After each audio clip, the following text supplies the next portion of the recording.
Well, greetings and salutations, everybody. Welcome to my YouTube channel. My name is John Campea, and this is our weekly special Mandalorian open spoiler discussion.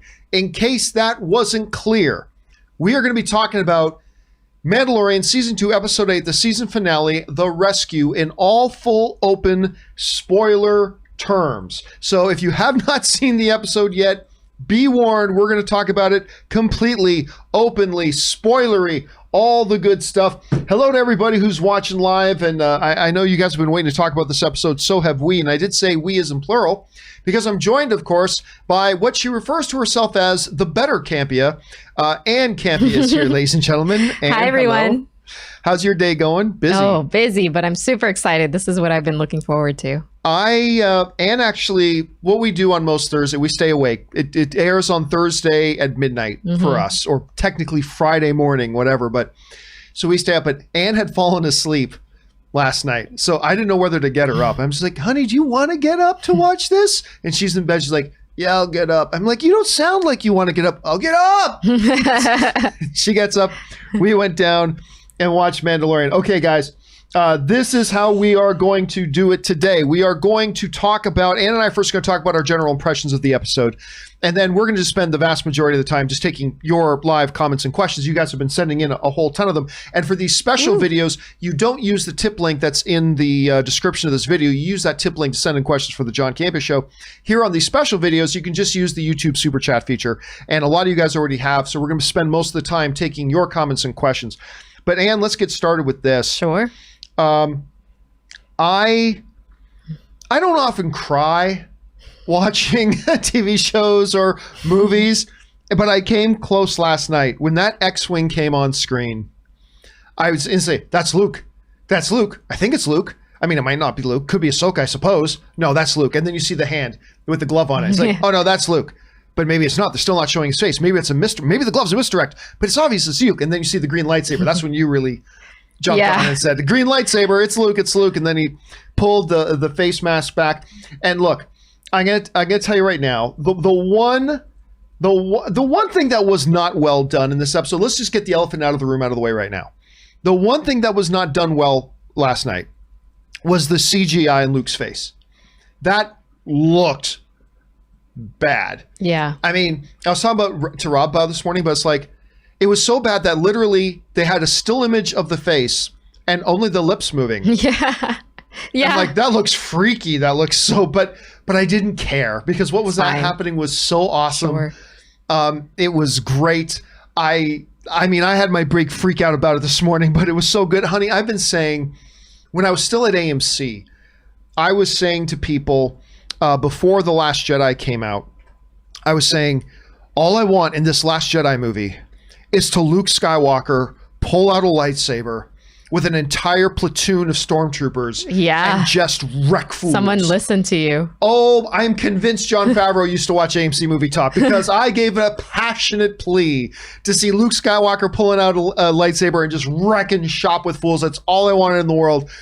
And last night we got to see him do it. Now, of course, if it wasn't, the only reason they brought in the Dark Troopers was so they could have Luke do that, because they wouldn't show Master Luke slaughtering a bunch of actual people. Yes, agreed. But oh my God, it made me put so much joy in my heart. I couldn't believe it. Anyway, honey, let's just get to you. What were your general feelings about the show last night? I think two big things resonated with me. I feel like I was in the dark and everybody else knew this was going to happen. Because in last week's after show that we chatted with folks, a lot of people brought this up as a speculation of what could potentially be in this episode. And I think I said I was like 0% Luke is going to show up in this episode, and proved me wrong. So I was very, very surprised, but also very happy to see all the last few minutes of this episode.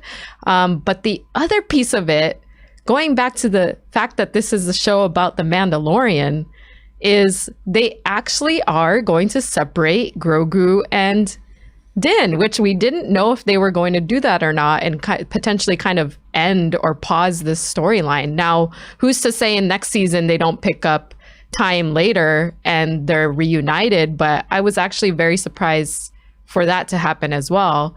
And then the other big thing is just the conflict that now is brewing, I think this is more intriguing to me. I love that we saw Luke. I love that we saw Grogu go with Luke. But the biggest thing is this now, what I think is going to be the overarching story for next season, which is this now conflict between the Mandalorian clans. And the fact that Din now has the Darksaber and Moff Gideon is the reason why there is now this drama now between him and Bo-Katan over this Darksaber. That was another actually problem with this thing, is that this whole absolutely stone-clad mythology about the Darksaber, it can only pass by combat. And if she just takes it, she's not truly the ruler. Correct me if I'm wrong, but the way Bo-Katan got the Darksaber in the first place, because Mando was just saying, gave it to here, take it. How did she get in the first place? Sabine Wren going, here, take it. Yeah. Oh, so we're just pretending that didn't happen? I'm like, okay, whatever. I'll put that aside.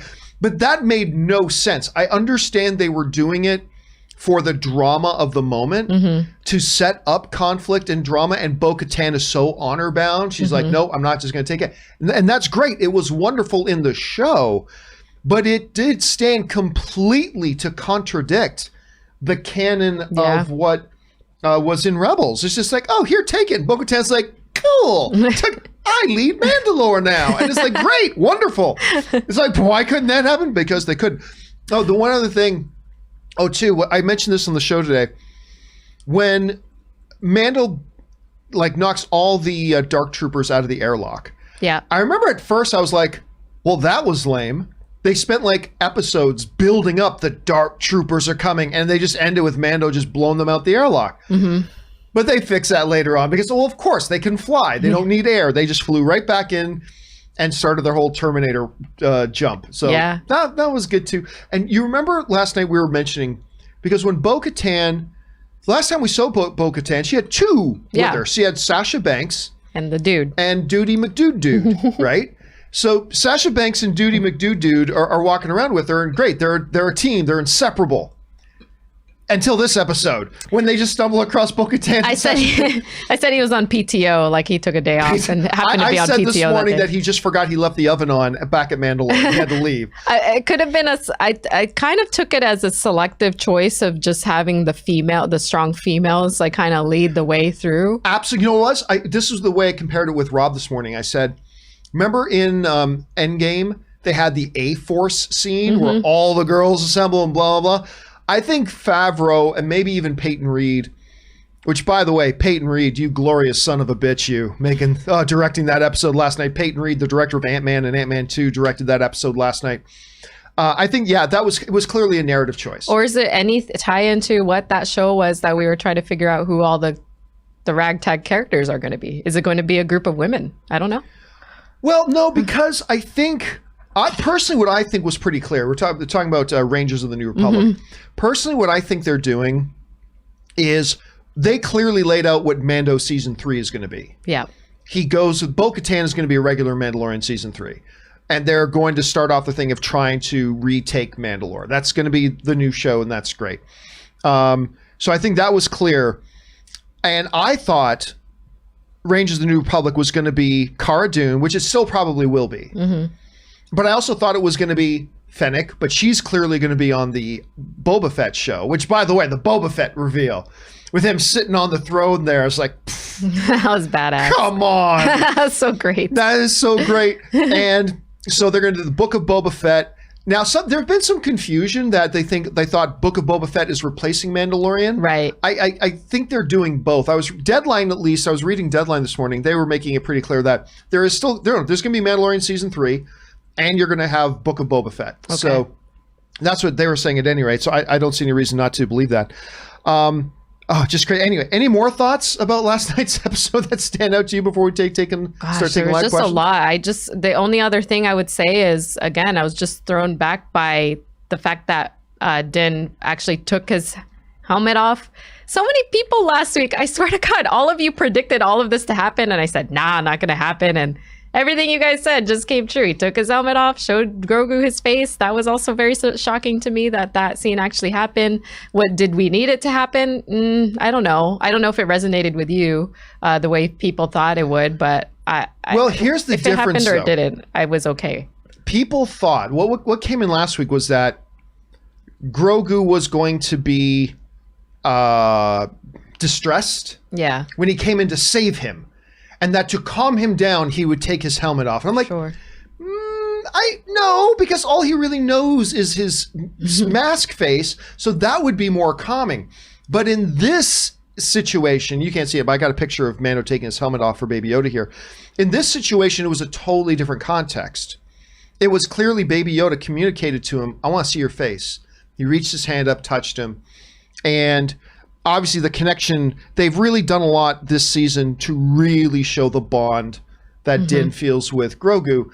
And so he decided to, to quote Vader, look on you with my own eyes. He took off the helmet, and I thought it was beautiful. Yeah. I thought it was a really beautiful moment that once again drove home. But there is no way that this is the end of Mando and Baby Yoda. It's just not. Even in the show, Mando's like, I'll see you again. I'll see you again. Yeah, I promise.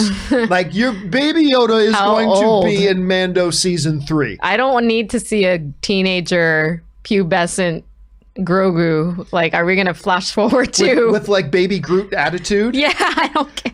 Little Grogu, but that would have to be like 100 years would have to pass for that. So I don't think we're in any danger of that happening. But so, and of course, and then I didn't mention on the show this morning, R2 comes rolling through. Oh my gosh, how could I forget that? Yeah, of course. How perfect was that? I was expecting baby Yoda to pick up some stick and start hitting him like Yoda did, but and of course R2 comes rolling through. Luke was in his X-Wing. No. Wherever Luke's X-Wing is, that's where R2 is. So that was a good moment. Getting to see Baby Yoda and R2 together. Cute. Yeah. There's a poster right there. You got to make a poster out of that. The R2 and Baby Yoda. Okay. Guys, normally Ann and I would go on longer about our particular thoughts on this show, but there are so many questions and comments that you guys are sending in that we're going to spend the rest of our day here just getting to the stuff that you guys have sent in, talking about this episode of Mandalorian. Let's get to it. Mr. T-Bone81 writes, how about that Dark Trooper music, Techno Star Wars? One of the things that didn't really stand out to me as much as it has in previous episodes this season is the music. The music didn't actually stand out to me. Oh, really? It did stand out to me in this episode. Yeah, I was like, oh, is his name Ludwig? I was like, oh, I could picture the guy him who did Black Panther. Yeah, now that we've watched these behind the scenes and I know what he looks like, I was picturing him in his like organic like music studio going nuts on some of the music that was happening in this episode. I thought it was pretty good. Okay, next up we got Craig Stratton who writes, oh my God, Luke, and he was awesome. Oh yeah, he was awesome. This is... Now, don't get me wrong. I have issues with The Last Jedi. I do. I have issues with that movie. But unlike most people, I loved what they did with Luke in that movie. That he's still human. The conflict, the guilt, the turmoil, and seeing Luke last night only reinforced that to me, because even though that's the Luke I wanted to see in Last Jedi before I want to see Luke come out being badass and kill everybody. When Luke came in and he was talking to Mando, he was, let's be fair, there was a little smugness to Luke there, right? He was so confident. Yeah, he was. And so calm. Yeah. And very Jedi-like. Smug, confident, calm. Very Jedi-like. And to me, seeing that Luke, now imagine that guy, so self-confident, so calm, so assured, failing by realizing his own nephew was becoming the next Vader, how that would break him. To me, it actually made me appreciate the Luke we've got in The Last Jedi even more. But no, that Luke that we saw last night was superb. Absolutely superb. Wrecking fools, anal probes with lightsabers up the rectal cavities of the Dark Troopers. The Dark Troop? Okay. Yes. That's a different question. Robot or a different anal cavities. You heard it here first. All right. Next up, we've got Anthony R. who writes, John, they did it just like you. Return of the Jedi is my favorite Star Wars film. It is my favorite Star Wars film. And Luke is my favorite Jedi. He wrecked fools and we got our wish. I'm telling you, I was watching that scene unfold. And it was just taking me back to memories of when I was on AMC talking about that specifically, that I want to see this happen. and we got it. And it was so heartwarming. You know, it was the flip side of the coin to the Vader scene in Rogue One. Thank you. Yes. I love that scene. Yeah, where Vader's just going through and killing everybody. Yes. Guess what? Junior does it better. Only he wasn't doing it to human beings. I was going to say, yeah, there's something a little bit more murderous about what Vader was doing. Yes, yeah, lots more murder, taking children's parents away. Yes, lots of that, no doubt. But you're right, Anthony, absolutely right. Next up, Jacob Silvers writes, is Bo-Katan dead after Gideon shot her? No, she was back up on her feet. Remember, she's wearing Beskar too. Yeah. Some people were writing in actually this morning saying, well, that was stupid. We saw her get shot and then suddenly she's standing there. That was a mixed edit. No, in the show, when he was shooting, you heard that ting, ting, ting, all that kind of stuff. So that was, Bo-Katan's still there and she's going to be part of Mando 3. Of that, I have very, very little doubt. Okay, next up.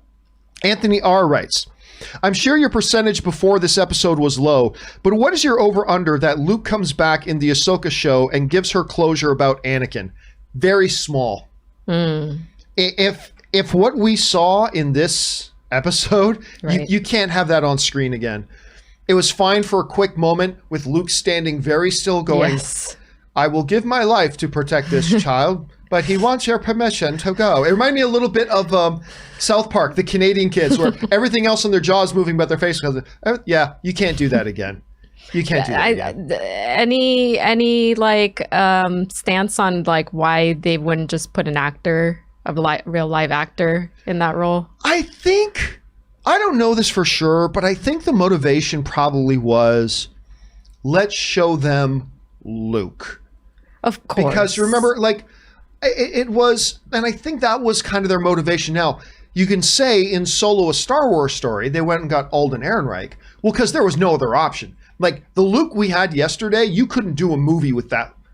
I am here. I am Luke Skywalker. I am a Jedi. But similar to Leia, then it's like it's just the scene moment, can do. Yeah, I think if they moved forward and wanted to do more with Luke in another series, whether it's in Rangers of the New Republic or whether it's in Ahsoka or whatever, I think at that point then you have to recast. But now they've painted themselves into a corner by saying this is Luke in Mandalorian. It kind of would have been better if they wanted to do more with Luke later, they should have had an actor play him now. That's exactly how I felt. And the fact that they decided to not get an actor now makes me think they probably don't have many plans later. Exactly. Same exact train of thought. Unless, like in, Rangers of the New Republic, they have to consult with Jedi Master Luke Skywalker over the telecom. It's like, yes, Cara Dune, I think you should go and arrest him. Like, maybe that, but I don't think they have many plans. But you never know. You never know. All right, Anthony R. writes, 1 and 2. I know you always say continuity schmontinuity, but since Grogu doesn't show up in the Kylo Ren comics when the Jedi Temple is destroyed, do you think Luke had him off planet safe somewhere? Number two, obviously there is still a 25-year gap between this show and the sequel trilogy, and maybe Grogu's fate will be explained in between, hopefully.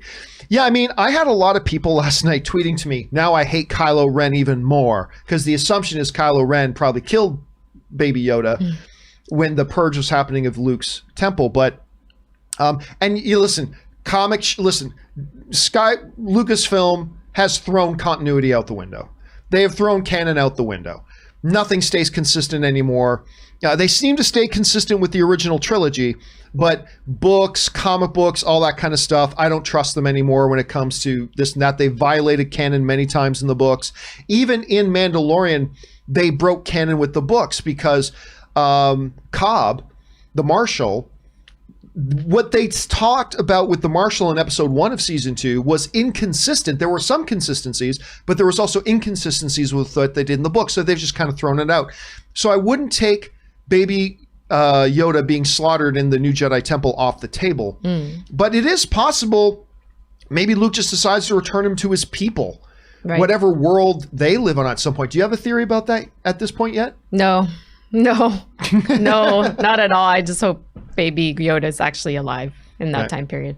All right, let's move on. Next up, Ben Burnside writes, I very much enjoyed the episode. There were some small aspects that I was negative on, but the core elements of the episode were super good. No, I agree.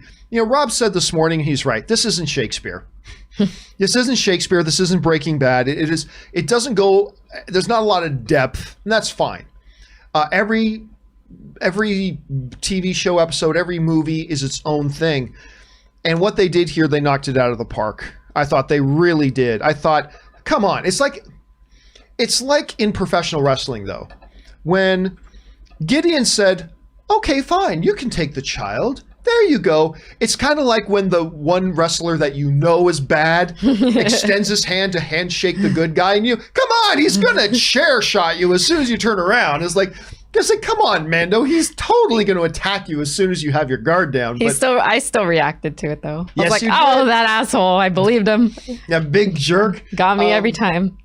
So, and again, the Luke face, there were a couple of minor things, but overall, and again, legendary that stormtroopers have no aim.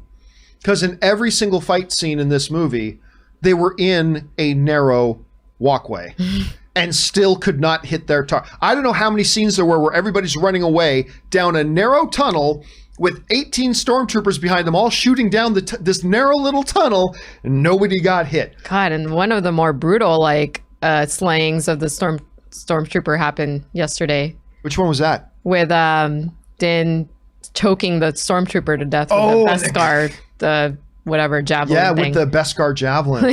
Yeah, that was kind of brutal. The other thing too that I noticed is that, for a lot of our Star Wars heroes, it's a good thing that stormtroopers are so honorable, because when the heroes get the drop on stormtroopers, they just shoot them in the back. Yeah. Whenever stormtroopers get the drop on the heroes, they don't just shoot them. They go, freeze, drop your weapons. Drop your weapons. It's like, really? If they were like the lethal stormtroopers, they get the drop on you and you blast you 17 times in the back. And it happened again in yesterday's episode.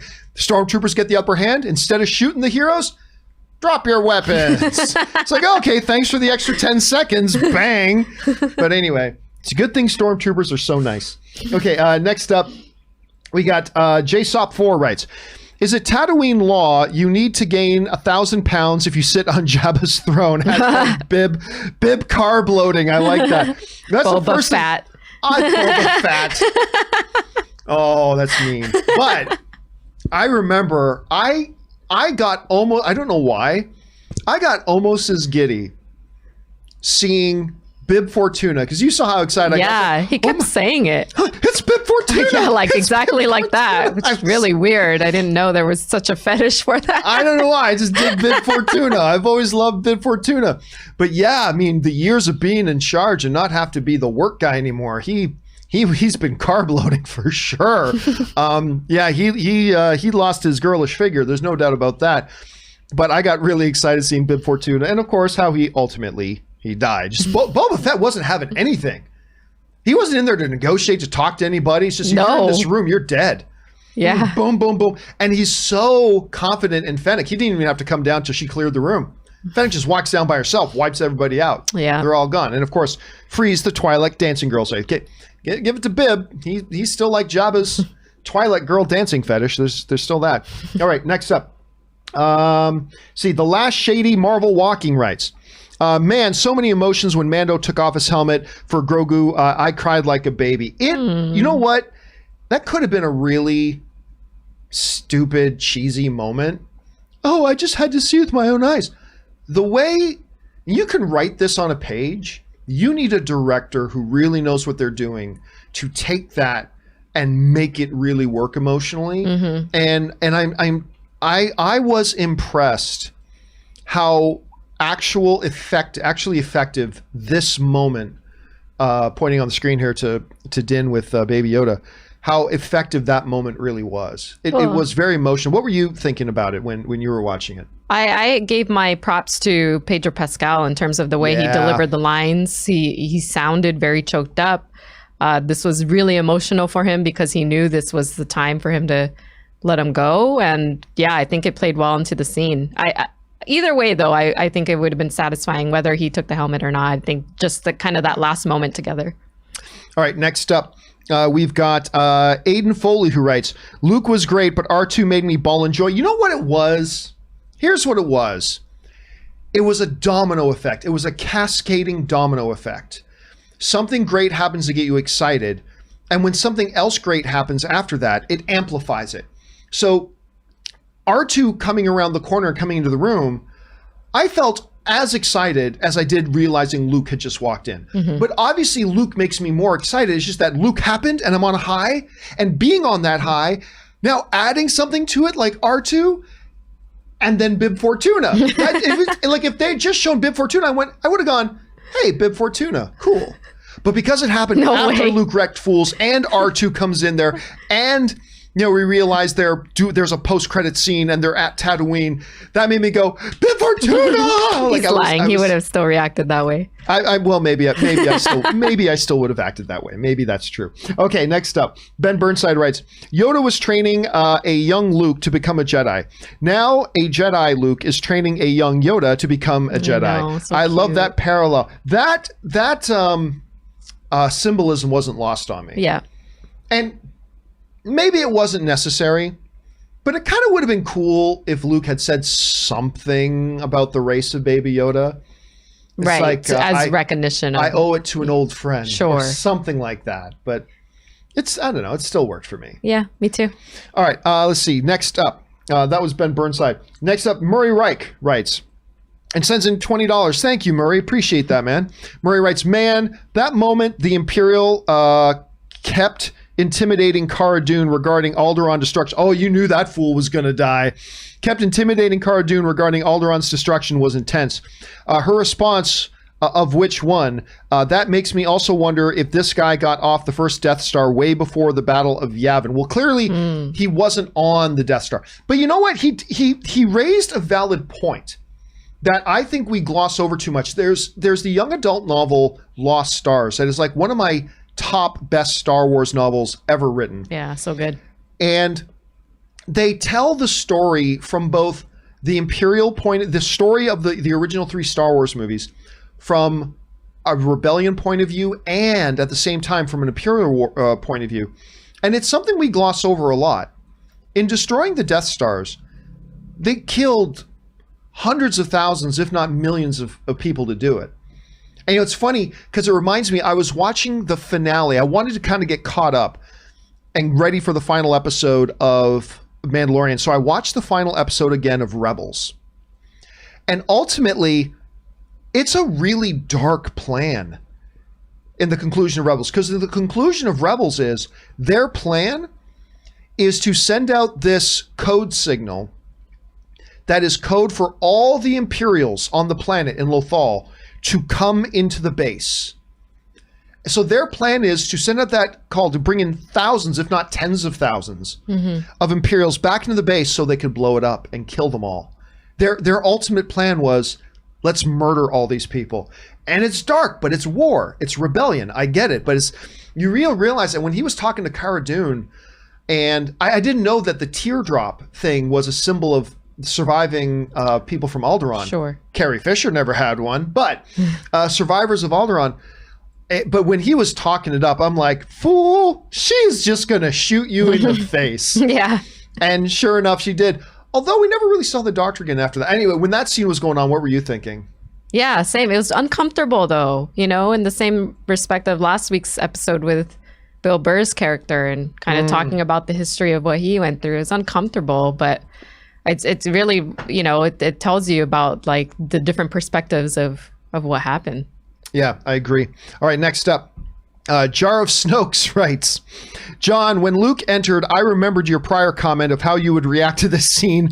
Please use this small donation for the cleanup. Yeah, because I remember, Tom, if I see Luke coming out there, I'm going to stand up on my chair in the theater. I'm just going to pull it out and urinate over everybody all over the place. And I'm going to, that's how I would have felt. And man, I'll tell you, as Luke was in there just kind of wrecking shop, Anna's just shaking her head at me. I don't understand some of these. Like, your excitement is shown through, like, peeing and pooping in your pants like you're a 2-year-old or something. What happens when one of our dogs gets really excited? They pee. No, they wag their tail. Oh, no, remember Shadow when we would come home and hadn't seen her for like 2 weeks? Yeah, and then pee right away. She'd lose control of her bladder. That's me. You married me, honey. You married me. With all the glory that comes with it. Yes, but no, nothing had to be cleaned up yesterday. Anthony R. writes, over under 50%, they do a Han versus Boba Fett. Over under 40%, it's CGI Harrison Ford or the age up Alden Ehrenreich. I give that a 0. I think they're done with the Han Solo thing. I don't think they're gonna have Han re-engages. Although you never know. Listen. While Solo was the first Star Wars movie to lose money and to fail at the box office, I still thought it was a good movie. Yeah, it was fun. I enjoyed it. I thought it was a fun space adventure movie. And even though I said it's a bad idea to make that movie because nobody wants a Han Solo that's not Harrison Ford, when we just saw Harrison Ford on the screen in The Force Awakens. And that being said, I thought Alden Ehrenreich did a really admirable job. Mm-hmm. And so since I think it's more likely we're going to see Alden Ehrenreich pop up in the Lando Calrissian show. I think it's more likely there. But I don't know. What do you think? Do you think we could see a Han Solo pop up in the book of Boba Fett? I can't do these percentages anymore because I think I'm just not very good at them. No, I don't. I'll say 0% again because I'm going to be wrong. Okay, we go over now to Craig Stratton, who writes, did Kylo kill Grogu? That is one of the options on the table. It's possible. There's no redemption for you, Kylo Ren. I mean, it's also possible Grogu becomes one of the Knights of Ren, I suppose. What if Grogu turned on Luke too? Oh God, and he's still small. Would you rather it be that he got killed than find out he went bad? Maybe he's just retired. Does he have to be killed? I don't understand in the situation. But that's what we were saying earlier, right? It's like maybe Luke at some point trains him and realizes it's best if you be among your people, and then probably at some point sends him back to whatever Yoda's homeworld is. That was the whole point of Mando, is to return him to his people. So yeah, well, maybe they kind of started replacing that with the Jedi are his people. But I think at some point, you know what? I'm guessing Kylo doesn't kill Grogu. I'm guessing at some point Luke sends him back to his homeworld after a little bit of training. But that's just a guess. Well, I'm sure we'll find out later on in Mandalorian Season 3. All right, Anthony R. writes, Luke, hey, Dad, I had an awesome hallway scene too. Coast Anakin, that's my boy. I mean, yeah, you couldn't help but think about the connection between that, the similarities between that, father and son walking through hallways just wrecking fools like crazy. Only one was committing actual murder, one was just doing property damage. But still, it was awesome. All right, next up, Murray Reich writes, moment Luke shows up and reunites with Grogu, the music score plus their last goodbye made me emotional, plus gave me a tear. I hope we see Grogu again soon. That's the thing here. I really don't have any doubt we're going to see him again. I think the reason Favreau specifically had Mando say, I'll see you again, I promise, I don't think he was talking to Grogu. I think he was talking to the audience. I think that was Jon Favreau talking to the audience, saying, don't worry, we know this show is 50% Baby Yoda. He'll be back. Maybe not every single episode like he was in the first couple of seasons, but I think he'll be back. What do you think the chances are that he'll be back for the next season? Now that you just said you don't want to do percentages, I'm asking you to give a percentage. But what do you think the chances are? What I would like to happen is 100% that he's back. What I suspect will happen is we'll see him once next season and maybe at the end.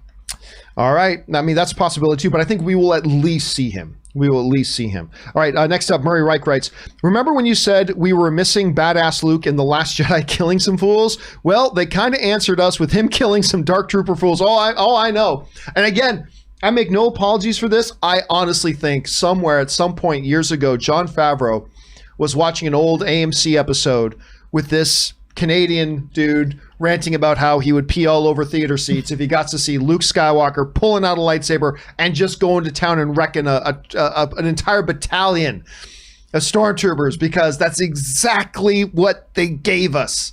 And it made my heart smile, Murray. I'm not going to lie. It made my heart smile. The Wakandan Forever writes, Wild, John, when is Lord Vader going to show up? I mean, I really don't know that Lord Vader is showing up in anything Mandalorian related. Obviously, we now know he's going to be in the Obi-Wan series. But whether it'll be flashbacks as Vader, as Anakin, a lot that's not really sure. There's a few things that are implied, like they're going to have another confrontation. But whether that's going to be mentally, I don't know. But we're going to see him again in Obi-Wan, but I don't think in any other show. All right, Murray Reich writes, overall, I thought the episode was very good, although we didn't get to see Marshall again. Yeah, I was a little bit surprised by that. Also, Bib Fortuna gained so much weight since he became a ruler. Oh, tell you what, man, shaming him. You get lazy. It's like, hey, I don't even have to do anything anymore. I just sit on this chair. Yeah, I knew, because we knew that Ahsoka was only going to be in one episode this season. We knew it was very unlikely that she was going to show up at the end here. But I am surprised that Marshall didn't show up, that Cobb didn't show up. I guess it would have been pretty far out of the way. He would have had to have gone back to Tatooine to get him and all that kind of stuff. I suppose that makes sense. But I was really expecting the full team. But we had Fennec, we had Boba, we had Bo-Katan, and Sasha Banks minus Duty McDude, who was turning off his stove. But yeah, I was surprised that we didn't get Cobb. I really was. This would have been great for him to be in. I wonder if Cobb's going to be in that Boba Fett series, because it's on Tatooine. Right. I mean, maybe. So, I mean, Cobb had his armor for a long time, but I don't know if he was mad at Cobb for that. I mean, he just got it off. Gosh. If the whole series is just them passing the armor back and forth. That would probably be fun. Okay, next up, we got Ben Burnside writes, 1 and 2. I love the way that Boba was used this whole season. My favorite scene in this episode was honestly the back and forth between Boba and Bo-Katan and Sasha Banks. Where are we at? Ben Burnside. Where's 2 of 2? Sorry, Ben. Oh, there's 2 of 2. Like a half hour later, he wrote in, I wasn't a fan of Banks getting offense on him, but I can't complain as a Boba fan because Bo didn't get the Darksaber while Fett got a TV show. Yeah, I mean, it is. Who got the better end of that deal? Obviously, Boba Fett. And by the way, I have no problem that they decided that remember, Sasha Banks' character is a military, a companion of Bo-Katan, trained Mandalorian. She's a true Mandalorian. So the fact that in a fight, she got in her shots on Boba Fett too, I have no problem with that. I also have no problem with the idea that had that fight just been allowed to continue, we probably end up with a dead Sasha Banks. Mm-hmm. But the fact that she got in some shots, she's a trained, lethal Mandalorian. Sure. Of course she got in some shots. And Boba Fett's been in a Sarlacc belly for a while. That's true. So he's not exactly, sharp right now. Although somebody sent me this great meme, because if you remember, again, this is another way they just kind of shot canon to hell. Boba Fett is technically way younger than Bo-Katan. Yeah. Way younger than Bo-Katan. The years have not been kind to Boba Fett. And then you look at Bo-Katan and how she looks. But anyway, they're all right, let's see. Where are we at here? Brian Esparza writes, I was annoyed that Boba left almost immediately, but it makes sense. Can you imagine the awkwardness if he and Luke were in the same room together? That's true. But I mean, remember, his part of it was he had to set it up and make it look right. He had to take on those TIE fighters, get them on the ship, and he had to split to make it look good. Now, clearly he came back because he had to get Fennec. Mm-hmm.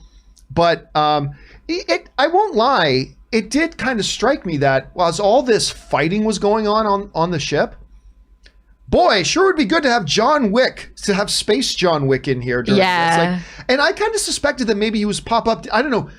Did you kind of think maybe at some point Boba Fett would pop up in there as well? Yeah, of course. I did. And I was, again, I don't know if that was just by choice in terms of just making sure it was like an all-female crew that got him through it. Yeah, that's right. I thought there was a possibility too when they were trapped on the bridge and the dark troopers are about to come in. I thought, okay, this is either whatever Jedi character it is going to show up, or Boba Fett shows up. Sure. With something that can manage or deal with. Maybe it's like a mini ion cannon that fries him or something like that. So I thought that was a possibility, but we didn't see him again for the rest of the episode until the post-credit scene. All right, James L.H. writes, Hey, John. When Mando is getting pounded in the face, then fights one-on-one with the spear, at least he won. This unlike his character in Game of Thrones. Oh, yeah. I never even thought about that. He was getting pounded in the face again. And then his eyes ripped out. I know. If they had the Dark Trooper put his hand on his head and then start to gouge out his eyes, I would have gone, okay. That's funny. Oberyn all over again. And this time, don't take a victory lap. He didn't take a victory lap like Oberyn did until the fight was done. Till he had that Dark Trooper's head ripped off. That's pretty funny, though. That's when you take the victory lap. I didn't even think about that. Oh. That's a great thing to bring up, James. All right, next up. Ryan Lohner writes, as I recall, Bo-Katan was perfectly willing to let Sabine just give her the Darksaber, and so were all the other Mandalorians there. Yeah, anyway, let's keep going. Ryan also writes, so if they're going to make this a rule now, isn't Sabine still the rightful owner? No one ever defeated her for it. I mean, that's the other thing. Not only in Rebels was she like, here, have it. Okay, look, everybody, I have the Darksaber, and everybody else, all the other Mandalorians, like, cool, you have the Darksaber now. Why is it now suddenly an issue? I don't know. Like, did they come across it somewhere in somebody's diary? Oh, the Darksaber has to be won in a fight. Hey, Sabine, can you come back to Mandalore? I gotta beat you up and take. I mean, inconsistencies, but whatever. That's a bad one. We'll let it slide for now. All right, James Argenta writes, if Boba and Mando both come out next December, over under 65%, we get a tradition crossover with part 1 being on Boba and part 2 on being on Mando. Well, here's the thing. When the news first came out that they were going to do a standalone Boba Fett series, remember we talked about it on the John Campea Show a couple weeks ago. Remember we found out about this and we said they're going to actually start shooting it next week. This is weeks ago. They're already shooting the Boba Fett series. It's already being shot as we speak. But one of the clear things in the report, and I believe it came out of Deadline, was that this is a one-shot limited series. It's a limited series. They're going to have one season of it and then move on. What we do know is that those other shows, Rangers of the New Republic and the Ahsoka Tano show and Mandalorian, are going to have crossover elements. They're going to have shared story elements. We know that because they said that during the Disney announcements. So that's all there. I don't know that we're going to see Mando in the Boba Fett series. I think there's a reason they're calling it the Book of Boba Fett, and they're just going to move on. I don't know. And what do you think the chances are here that we see like Mando pop up or be in a crossover story with Boba Fett in some way here? Maybe not. I don't know. That's hard to say. It would be great, but I don't really think it's necessary. Especially in the first season. I hope they just focus it on Boba Fett. All right. Next up, Andres Sam Anigo writes, is the Book of Boba Fett a new show or is it a subtitle of season 3? Seems to me Din's story is complete now unless we go to win back Mandalore. Well, that's the thing.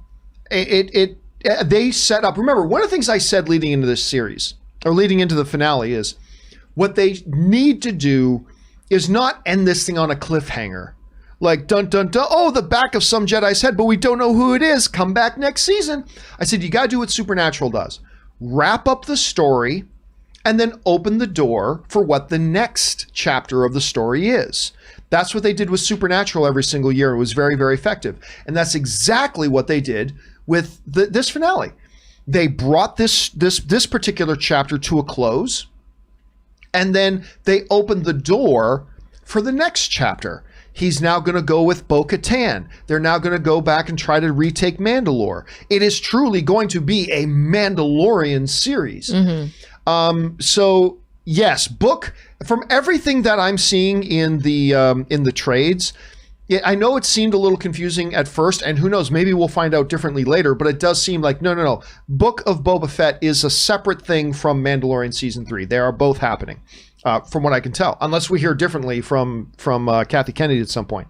All right, next up. Ryan Lohner writes, just for once, let me look on you with my own eyes. And that's exactly what went through my head as well when he was taking off the helmet to look at little baby Groot, Ryan. Absolutely. Baby Groot. All right, baby Groot. Baby Yoda. All right, next up, Luis writes, the tears definitely flowed when Din and baby Yoda had to separate. Yeah, but it was a happy thing though, right? Like, yeah. And Luke said the perfect thing. It's that, look, he will never be safe until he knows how to control his abilities. This is the way to keep him safe. And I thought that was good. And you could tell, and you were giving credit to Pedro Pascal for this with the acting in his face and in his voice. He knows what he had to do. And he let him do it. What were your thoughts as that was kind of unfolding? Yeah, it's bittersweet. I think it's one of those things that you knew was going to have to happen, and it's the best thing for this situation. It's the right thing to do. Do you want it to happen? No. But it also doesn't service either of the characters if they stay together. Like, because then you're just going away from what the whole purpose of the story has been all along, which is to help Grogu find his way. Yep, I agree. All right, next up, James L.H. writes, John, we see X-Wing. I thought, nah, teasing. Then the security screens, nah, can't be him. Then all black outfit, green lightsaber. I still couldn't accept it, but seeing the one glove hand, and I almost lost it. That's the one when I said to you, honey, well, I was like, okay, so X-Wing, it's probably Luke. And then you see the one camera angle from behind walk. He's like, maybe it's a little too skinny. I don't know. Sure. Maybe it's somebody else. But as soon as we saw the black leather glove, that's when I was like, that's Luke. That's Luke. And his horrible CGI face. That's who's coming in. Too much Botox. A little too much Botox there for Luke. I'm here to take the child. Yeah, but you know what? Whatever. I was just so happy it was Luke. It didn't make it go flaccid. Nope, it was perfectly good. I loved it. It was fabulous. Now I'm just saying things trying to make Anne shake her head. I know. I'm about to one more and I'm leaving. I'm her husband, everybody. All right, next up. We've got Matsif Jada writes, that pilot in the opening did have a death wish. I mean, like, no kidding. Like, really, you're standing there with a Mandalorian and Cara Dune, who's clearly very serious, and you just start mocking her and blah, blah. Although I will say, it was pretty badass that, I mean, in a horrible, horrific way, that when the other pilot was like, hey, look, I'm not here to die, boom, shot his own buddy in the head. Yeah. I'm like, okay, this is somebody who has bought into the cause. Yeah. And he's not going. Yeah. Like, he's not going to he would rather die doing his duty clearly than just giving him up. Although I would have thought he would have just shot the doctor then. But I don't know, maybe because the doctor was so important to Moff Gideon, he wouldn't have shot the doctor. I don't know. Did you think that was going to turn out any other way than this guy getting shot in the face? No. Yeah, it seemed pretty clear. It was coming. All right, next up, Ben Burnside writes, over under 50% that Boba will get another Rancor in Jabba's cage at the palace. I actually think it would be funny if Boba can get a Sarlacc in there. No, I think it was not a Sarlacc, it's a Rancor. Oh, you mean it wouldn't be funny if he could get a Sarlacc in the Rancor cage? I don't think that's size appropriate. I don't think that would work. If anything, you might try to, but I got the feeling that trap door over the Rancor pit, I have a feeling that was pretty rusted and not used in a long time. So yeah, I wasn't expecting to see anything there. All right, next up, we got Scarcy RS writes, the CGI for Luke looked bad in my opinion, but I don't care. Luke freaking Skywalker. I'm in the exact same boat. Look, there's no getting wrong. We're not going to pretend just because we love the episode. The CGI in Luke's face was bad. Mm-hmm. Great by 2005 standards, but it looked bad. There's no getting around it. We're not going to deny it just because we love the episode. But you put it perfectly. I didn't care. Mm-hmm. It was Luke. And I accepted in the first few seconds, well, this looks really bad and it's not going to add anything to the scene. And then I just accepted it and looked past it and it was awesome. How distracting was it for you? I mean, because obviously it didn't look great, but my mind just kind of instantly accepted, okay, it looks bad, fine, it looks bad, whatever. Now just enjoy the moment. And I was able to make that transition really fast to just enjoying the moment. How was it for you? You know, it's interesting when you said the CGI is so bad. I thought you were actually talking about the Death Troopers. Oh, no, I thought the Death Troopers looked great. Because I actually thought in some instances it didn't look great for that. But Luke was distracting, though. He was distracting, especially after you said it. And I started really staring at his face. You know, someone's like, don't look at my mole on my face. And then that's all you can, that's like all you see the whole time. But yeah, so that's exactly, I have to watch it again anyway, because I want to hear the dialogue. I was so distracted by his face. Yeah, it's almost like the scene was working better when Luke was talking, but the camera wasn't on his face. It was from different angles. But again, for me, I was just able to make that transition to, yep, it looks bad. I accept that. Now I can just enjoy the moment. And I was able to do that. All right, Ryan Lohner writes, Not gonna lie, my very first thought when the X-Wing showed up was, holy crap, the Kim's Convenience guy was a Jedi the whole time. That would have been amazing. Paul Lee shows up. By the way, Paul Lee wrote me back this morning. Say, yeah, he wants to come on the show. Of course, the star of Kim's Convenience. He said, I just got to figure out when I can get the time, because obviously Kim's Convenience starts back up in January, so they're obviously very busy. But yeah, when the X-Wing showed up, I thought, there was a part of me that thought, like instantly I thought Luke. But then there was a part of me that thought that there was one X-Wing. And then the camera might pan outside and then look behind the X-Wing to see like a squad of a rogue squadron even of X-Wing fighters flying into whatever. I thought that was possible. Maybe Mr. Kim might have been at the front of that. Yeah. Would have been cool to see Paul there. All right, Ryan, I totally get what you're saying there, man. All right, next up, Ben Burnside. This is the current time period. Do you think Luke is more powerful Jedi than Ahsoka? Ahsoka has been a Jedi for way longer. Yes, Luke is clearly... Listen, in a lot of the Star Wars lore, Ahsoka is never the most powerful Jedi. Luke has been called, in a lot of the lore stuff at any rate, the most powerful Jedi that ever lived. Luke is clearly more powerful. One of the things they did with Ahsoka in the previous episodes that I thought made it a more enjoyable character for me was she struggled a little bit. Like when she taking out just some cannon fodder soldier, she was badass, but struggled a bit. And then she fought like a non-Sith lady at the end with the Beskar spear, and it was close. And to me, I thought that was great because to me, it made the Ahsoka character more enjoyable and more likable, and I like that. This scene to me made it very clear. Luke Skywalker is the biggest badass in the galaxy, to the point that even Snoke knows to fear him. And I think that was pretty clear. I don't know, what was your interpretation of that when they were planning all this out? The scene where he just killed everything? Do you think they were implying that Ahsoka could be as powerful as Luke or anything like that, or how did you interpret that? No, I don't think so. I think no, I didn't take that at all. But it did, to your point, it did show how badass Luke is. I always wondered if he would even be able to do that, and I think they proved it to us. You know, my favorite thing that Luke did wasn't even the wreck and shop with the lightsaber. It was when there was the last Dark Trooper there, and Luke was just like, and just like crunched the thing. I'm like, oh, I was so happy. I was so happy when he was just like destroying these dudes. Well, and look at Din like watching that whole thing happen. And he struggled with the one. He's probably like in awe of what the hell is going on. And I'm glad you brought that up, because I think that's an important piece of the puzzle of Din. I don't know if Din even knew I knew he was trying to find Jedi form, but I don't know if Din was ready to let Grogu go. I think Mando watching that feed of Luke ripping all of these Dark Troopers apart, that Mando nearly died fighting one, was something that Din had to see to know this kid is in safer hands with you, sir, than he is with me. You clearly can take care of this child. Yeah. And I think that was important narratively, and they showed it in his eyes, just the way he was watching the monitor and everything. And the way Baby Yoda was watching the monitor too. That's my friend. We've never met, but that's my friend. Okay. Let's see. James LH writes, one final one from me. Great episode. The action, the story, the characters. Luke, to me, outdoing Vader in Rogue One.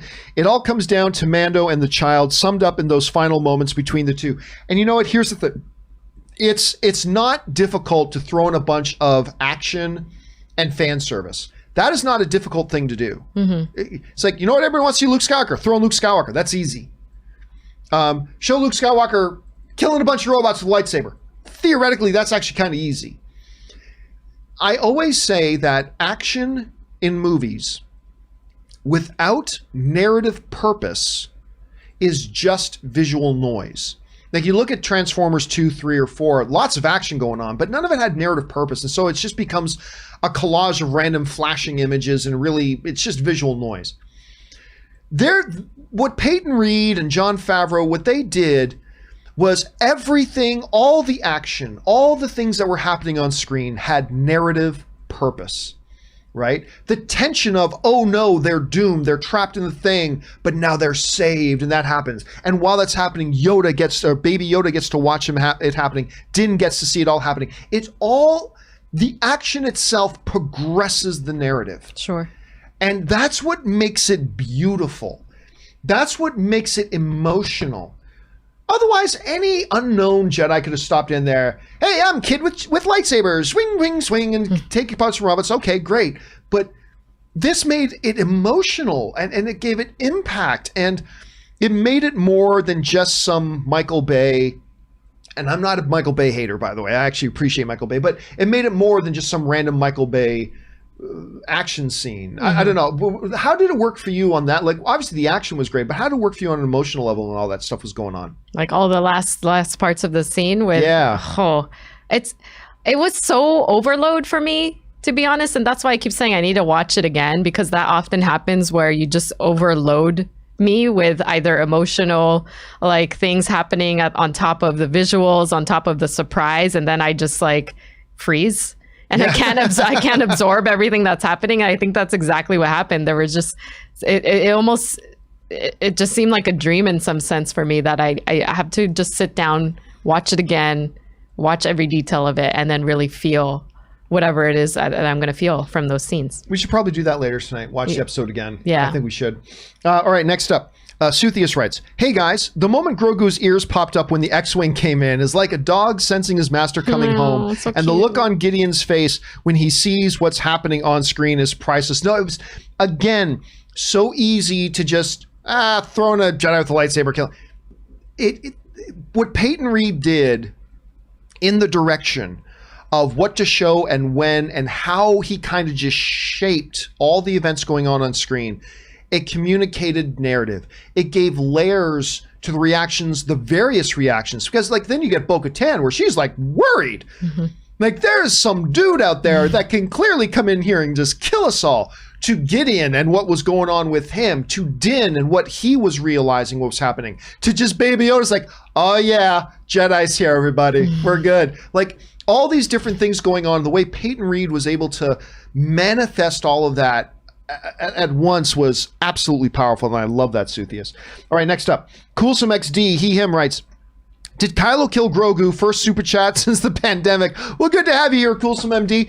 Again, that's the $1 million question right now. Is that what they will say ultimately happened to Baby Yoda? I suspect Luke sends him off to be with his Yoda-like people at some point in the next 15 years before Kylo Ren betrays Luke and everybody, but I mean, it's still possible.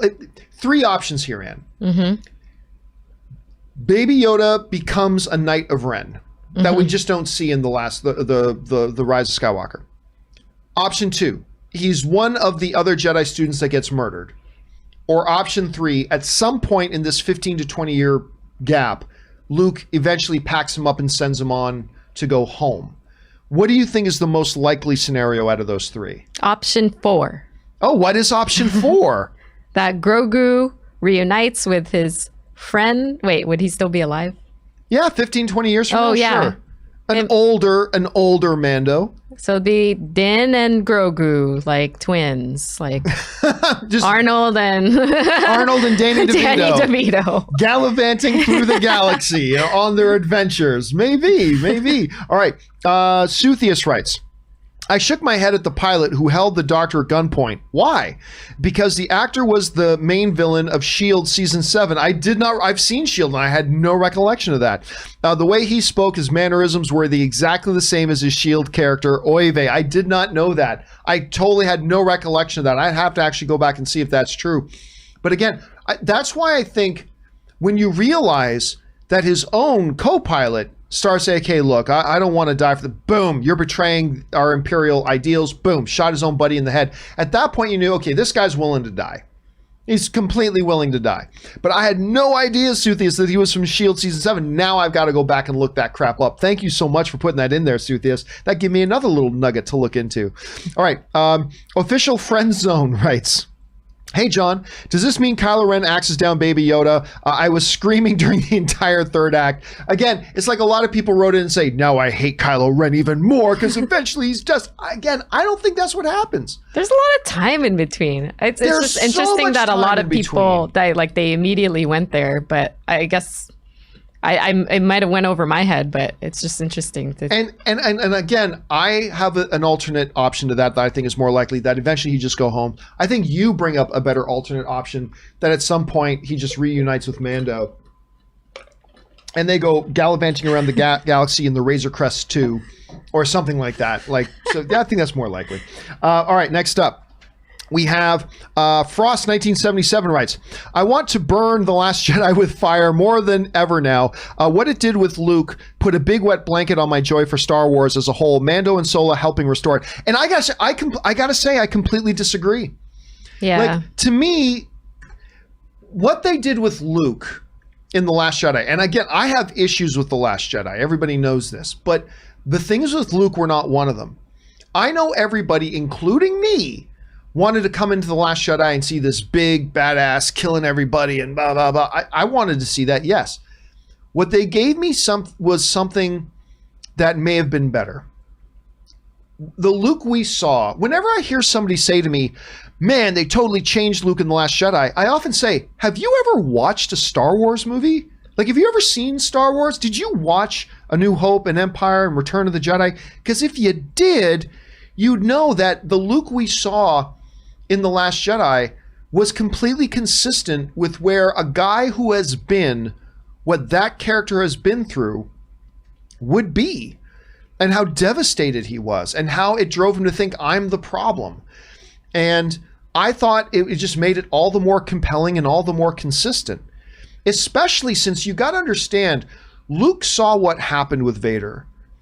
You know, he saw the genocide that happened across the galaxy, the untold millions, nay billions of people who were murdered as a result of the turn of his father, Anakin Skywalker, to Darth Vader. And then seeing that play out in front of him again with his own nephew that might even be more powerful than Vader himself was. And it's like the classic, what would you do if you could go back in time and confront baby Adolf Hitler? That's the classic scenario, right? Would you kill a child if you knew that that child is going to grow up to be Hitler? What do you do? And Luke lived with the failure of Obi-Wan Kenobi with his father and what that led to. And now he could see it unfolding again. And he blamed himself. And that sort of stuff is all consistent with the character we knew in New Hope, Empire Strikes Back, and Return of the Jedi. Completely consistent. And with one major point of growth. When he thought about taking out Kylo Ren, which would have saved hundreds of thousands, if not millions of lives, because Kylo Ren eventually did. He became the right-hand man of the First Order, responsible for the death of millions in the galaxy. That could have been prevented if Luke killed him. But Luke, everybody seems to overlook the fact that Luke chose not to. Luke could have killed him. He chose not to.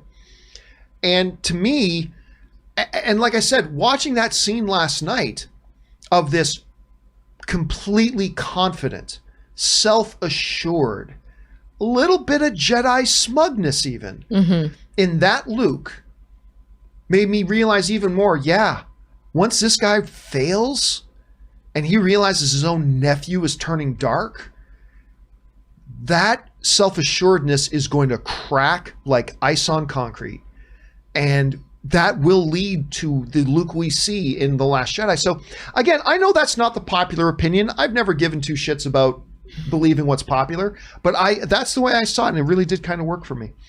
Anyway, let's keep going here. Next up, CoolSomeXG writes, CG Tarkin versus CG Luke versus CG Leia. CG Tarkin I thought worked very well. Me too. I love CG Tarkin. Yeah. Like, was it perfect? Yeah. No. It's pretty near perfect to me. But it was damn good. Yeah. I honestly, it's still Uncanny Valley was there. The Leia one, Hope was a little overemphasized, sure. Whatever. The Luke one, not so great. But yeah, yeah, easy, right? Like, well, I remember asking you, I'm like, is that an actual actor playing him? I swear. When it was Tarkin, right? Yeah, it got me. You know who I thought? I thought it was, I thought for sure it's Charles Dance, the guy from Game of Thrones. Yeah. I thought that's Charles Dance, and they probably did a little bit of CGI with him, but no, it was like a full reconstruct of Tarkin's face, which I thought was pretty good. All right, next up, Murray Reich writes, at least the Dark Troopers had something to do with this season than what the stupid Knights of Ren did in The Rise of Skywalker, which was nothing. I'm telling you what, well, first of all, you guys know I have a lot of opinions about the Rise of Skywalker. I did not like that movie. One of the big things was you have this 3-film buildup to the Knights of Ren. Yeah. And even earlier in The Rise of Skywalker, they show up and even stormtroopers are like, the Knights of Ren. Cool. Like, wow. And then what did the Knights of Ren do? They followed people. They literally followed people. Get in a ship and follow the good guys around. The good guys show up in a city, follow them around in the city trying to find them. That's all they did. And then finally at the end, this is the other thing that made no sense to me. At the end, they try to fight Kylo. It's like, wait a minute, as far as they know, isn't he still the master of the Knights of Ren? Yeah. Like, did Kylo send them a Facebook post? Hey guys, I've turned good. Sorry. Like, did that happen? I remember. All of a sudden, they're fighting him at the end. I didn't get that. And was he not still the supreme leader? Yeah, he was. And couldn't if he at the end of the Rise of Skywalker just say, all Star Destroyers, this is Supreme Leader Kylo Ren. Stand down. And he said, did he put up like a tweet saying, I'm a good guy now. Let's go get the first. I don't know. A lot of things that bug me. A lot of things that bug me about the Rise of Skywalker. All right, let's move on here. Next up. We've got Suthius writes, I have a big background in security dispatch. Nice. I would always know where my officers were at all times. If 2 officers were dispatched to escort, say, a doctor, I would know who the pilots were. So when they come back to command with an emergency, but being a completely different sounding pilot, I would hesitate and not let them into without confirming first. Gideon and his bridge crew didn't seem too bright with this. Well, it also depends. Because if dispatch is different than control, right? Dispatch may be different from control. So in the moment, in the heat of the moment, with an emergency going on, you've got your Lambda class shuttle out there being pursued and shot at, and you've got precious cargo on board. You've got Gideon's doctor on board. You're not thinking about cross-checking the ID. I think part of it was that it happened so fast, right. you know? Right. So I'm willing to give that a pass because it is in the hecticness and the chaos of it all, right? So I'm willing to give that a pass. I don't know. What about you? Did that stand out as a problem for you? No, because they were rejecting the like signals for them to come in, right? Like they were actually not saying come in to land. Oh yeah. Yeah. They were even telling them, yeah, don't come in here, blah, blah. No, we're coming in. So yeah, I think it was just in the moment. It didn't bother me that much. Okay, let's move on. Thanks a lot for that. And that's the other thing about that is that the added thing to the chaos was it wasn't just some random Lambda shuttle. It was the one with the scientist that Gideon needs. Yeah. Right? That shuttle had something on it that Gideon absolutely needs to have. And so he wasn't taking any chances with that. Like, fine, it's flying into the port even when we told them not to. Just let him in. Don't shoot him out of the sky. Because it had something he needed. They used that to their advantage. Anyway, good observation, though, Suthius. All right, Ben Rayner writes, hey, John and Ann. Wow, what a great finale. The question has to be asked. Rogue One ending or the scene today with droid troopers? Close for me, in my opinion. I will still go with the ending to Rogue One. Yeah, me too. I mean, the ending of Mando made me happier, but Vader just showing up was something out of a nightmare. Yeah. And it wasn't just property that he was damaging. That ultimately, at the end of the day, that's what Luke was doing. He was damaging property. The horror element of Vader showing up, the dark mist, the red lightsaber, the sound that came through the mist, and everybody knows what's about to happen, and then all these rebels like screaming for their lives. There was something so impactful about it. I thought Luke was more impressive But overall, the effectiveness of a scene, and they both did two different things. I think I will, because of those reasons, I'll lean towards Rogue One. What about you, hon? Yeah, same. That Darth Vader scene still gives me nightmares. It's suspenseful. It gives me anxiety. Just everything about Vader is so menacing, and the fact that he's also a murderer is also very scary. Yeah, I give it to the Rogue One scene. All right, we move on now to Suthius, who writes, much in the same vein, which do you prefer more of? Vader cutting down fools or Luke cutting down fools? And which one made you change your pants more? Be honest, Mr. C. Well, I mean, the one that got me more excited and the one that brought joy to my heart, that was the Luke Skywalker scene. But again, going back to the overall impact of a scene, that scene with Vader, it was a triumph. It is truly one of the greatest scenes in all of Star Wars. Yeah. And this one with Luke, fabulous, fantastic. It definitely made me happier, definitely made me more excited. But I got to go with, I think probably the more effective one overall was probably, maybe because of the horror of the situation and the fact that Vader was actually killing people. Mm-hmm. That probably takes it up to the next level. All right. Scott Kolanko writes, 1 of 3. Great season. The Dark Troopers might not have been as effective as their Legends counterparts, but seeing Luke, I don't know, they were pretty effective, but seeing Luke take them all down was amazing. As always, to each their own, but for me, the Mandalorian season has delivered on the goods where the sequel trilogy did not.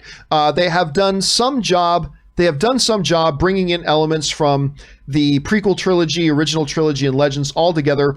Hope we get to visit a glassed Mandalore next year. That's right. That comes from it's been turned to glass. A glass Mandalorian next year, and I think we absolutely would. Here's how I feel about it. Overall, Mandalorian season 1 and season 2 are better than the sequel trilogy.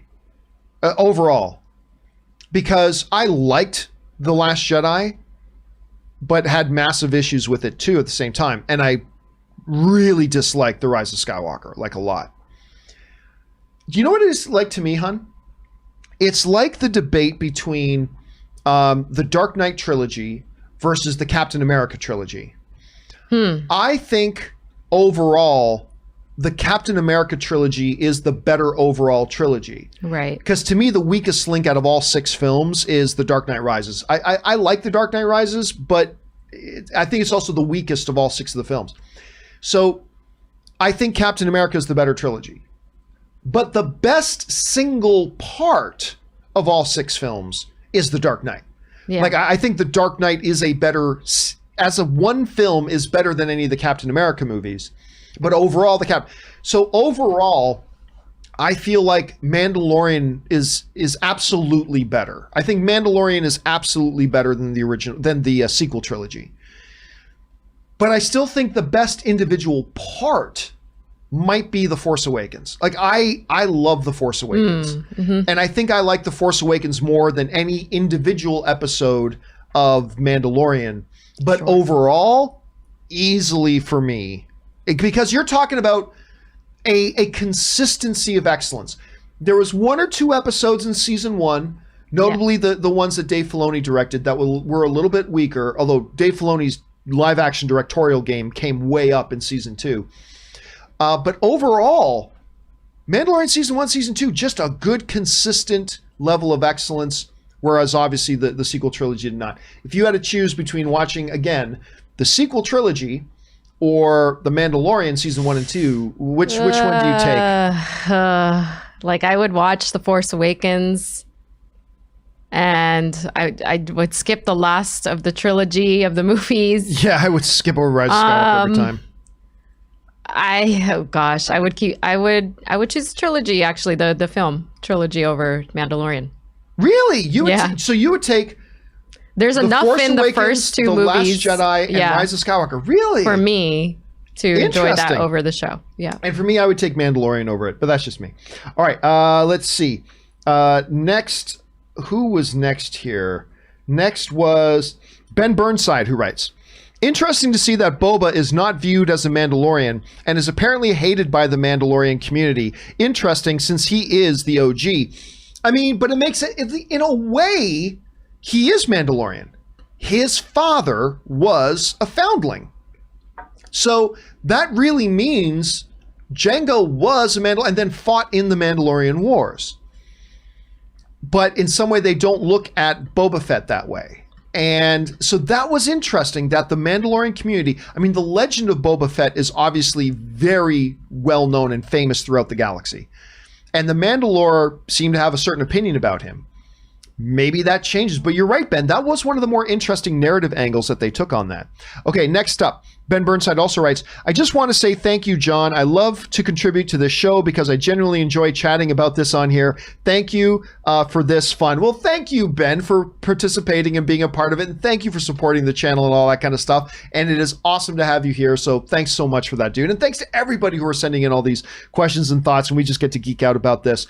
The Movie Guru, Movie Reviews and More writes, in episode 3, Moff mentioned a fleet. Could it be Thrawn's? Possibly, but remember, there are still lots of Imperial ships out there. I mean, just because the Empire was destroyed, the Imperial Navy is a huge, vast thing. And there are probably many fragments of the Empire still out there. And so it's possible they could be referring to Thrawn, but not necessarily. Anthony R. writes, can we talk about Gideon's reaction when he saw Luke, which was great. He knew exactly who Luke was and scared shitless. Every Imperial fears Luke at this point. I got to agree. And I think that's what a lot of us forget, including me, was that everybody knows who took down the Empire. Mm-hmm. It was Luke Skywalker. I mean, it was the whole rebellion, but Luke Skywalker is at the heart of all of that, and everybody knows to be afraid of Luke Skywalker. And seeing a single X-Wing fighter approach and seeing Baby Yoda's ears go up, it's like, oh yeah, here we go.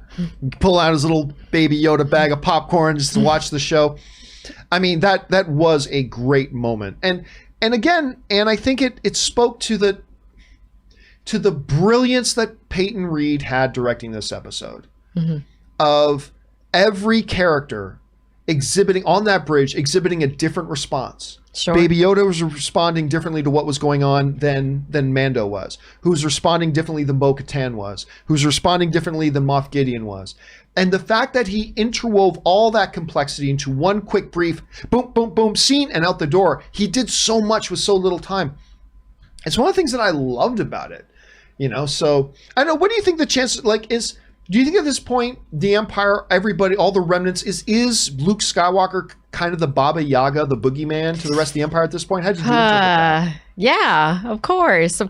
I think, but it's interesting that some of the characters know about his reputation right now, and some of them don't. I think it reminds you of how vast the universe is, and that not everybody is aware of what's going on, you know? So yeah, I think the reactions were on point. I think the reaction from Grogu was my favorite. Yes. It was just the way he was like reaching out to the monitors, like, oh yeah. Part of me was like, is he like signaling like, hey, I'm over here? Like, was there some sort of little force connectivity happening? You know what I half expected to see happen? I half expected that like when the elevator was coming up and all the Dark Troopers were sitting there waiting, I kind of half expected Baby Yoda to go, me, and then all the Dark Troopers would have flown against the wall for a second, giving Luke a chance to come out. But no, he was just a spectator. Yeah. He was just a spectator taking it. Hey guys, listen. Anne's got some things she needs to take care of, which specifically include our dogs. Our dogs need to be taken care of right now. That's but true. Anne, thank you for joining me for this first half of the show. Of course. In the meantime, where can people follow you in your adventures online? Thanks, guys. This was a lot of fun joining you for the entire season. And this is it too. This is the last of the season. This has been amazing. This season has flown by, but we're going to be back for WandaVision. Yes. We're going to do weekly spoiler discussions for WandaVision when it gets started up mid-January. Yeah, of course. In the meantime, where can people find you? You guys can follow me at Ann Campea on Twitter as well as Instagram, and can even find me on LinkedIn if you want. Same name. All right, baby. Thanks a lot for being here. Thank you. And we will continue on, guys. We still have stuff to talk about. Lots more questions from you guys to come. So let's do as good of a job as we can getting through as many of them as we possibly can. All right, let's keep things going here. Cinema Reviews writes, likely won't happen since R2 was there, but I have this weird feeling that wasn't the real Luke. Wasn't there an EU story about an evil clone of him? Listen, there was a lot of ridiculous stuff in the EU.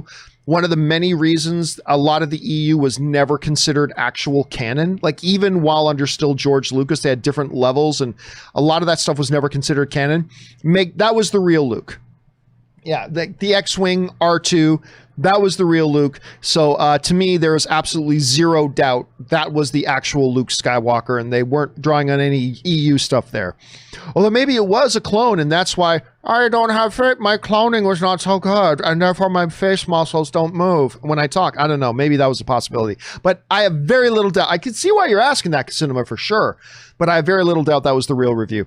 All right, next up, Cinema also writes, I think the credits are an indication Grogu will reunite with Din. Absolutely. Why? The art in the credits is a major thing associated with the show, and it was missing. I mean, that was the first sign that there was going to be a post-credit scene, right? Because one of the coolest things about every episode of Mandalorian is that ending where they show the art, the concept art, like that went into the episode before they start shooting it, right? And that wasn't there. So that was kind of the first little hint that we were probably going to get some sort of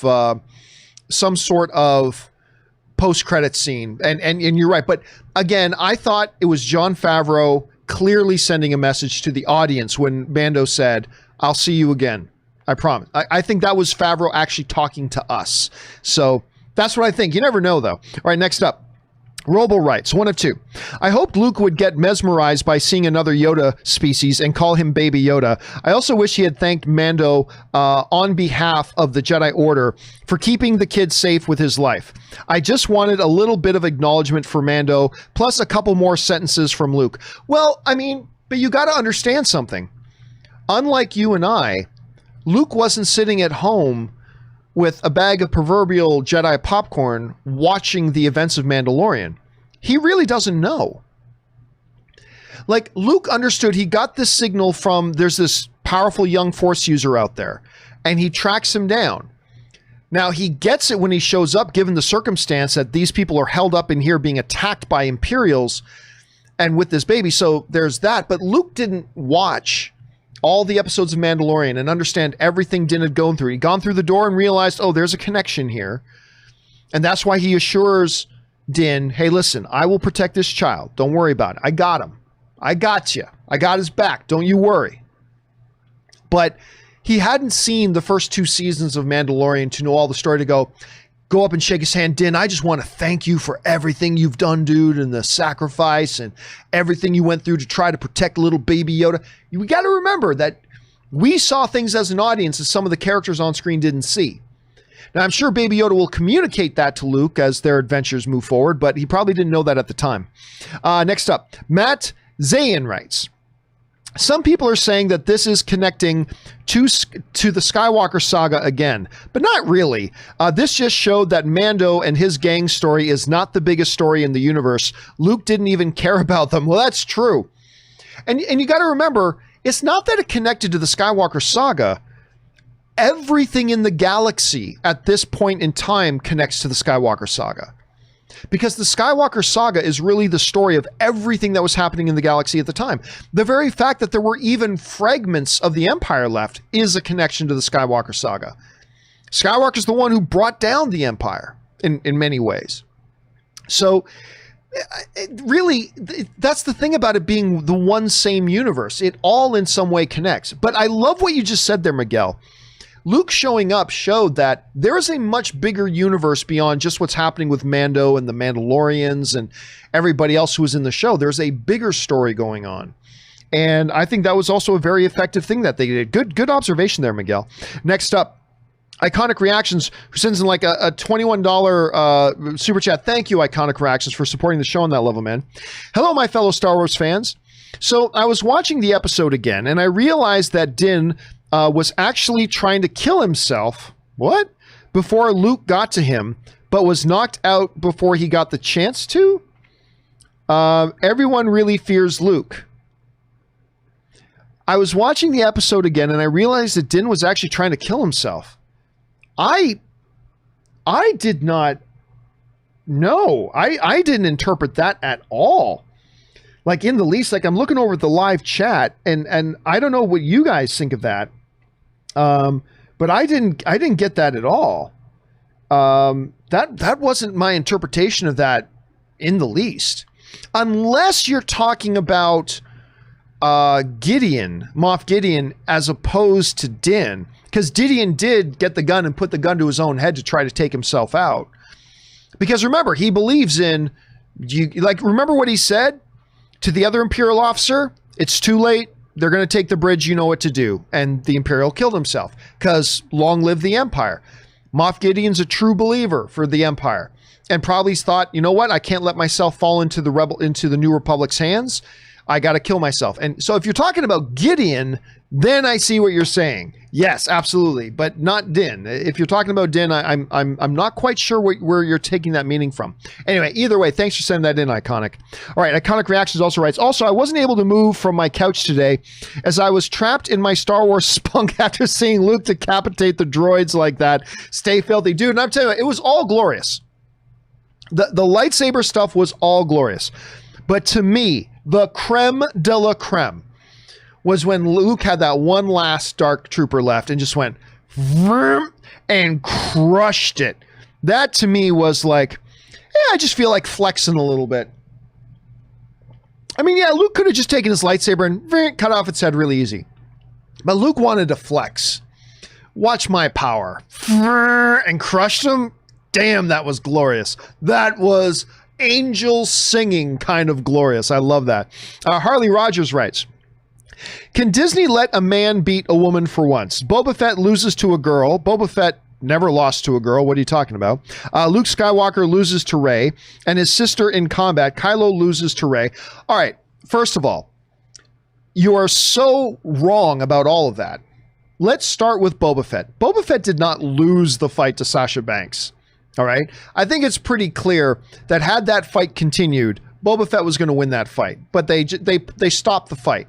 And remember, this was a trained Mandalorian warrior that he was fighting. So I have no problem that she got in some shots, but there's in no interpretation did Sasha Banks win the fight against Boba Fett. Not at all. Not in the least. So there's that. Luke Skywalker did not lose to Rey. All right, let's be clear about that. The only time that fight stopped was when Rey was able to get a lightsaber, right? Luke was handling her very easily until a lightsaber came into play. Okay, well then there's nothing you can do about that. But up until that moment, he was handling her very easily. The other thing about Kylo and Rey is everybody who whines about Rey and all that kind of stuff, they always conveniently overlook the fact that the first time Rey and Kylo encounter each other, Kylo destroys her. Like their first encounter, Rey doesn't so much as get in one shot. Remember outside of Maz Kanata's bar and club? He tracks her down out in the wilderness. She fires off a bunch of things, no problem.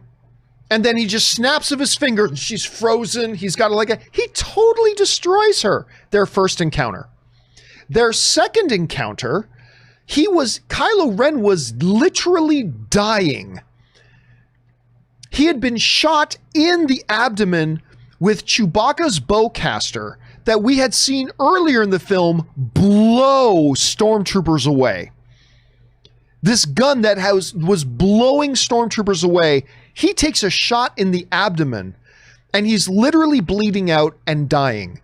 And that was the state in which he had his first fight with Rey.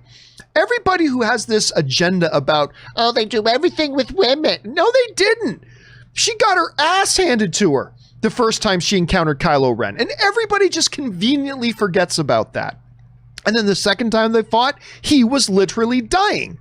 He was so literally dying that Finn actually got a shot in on Kylo Ren. Remember that?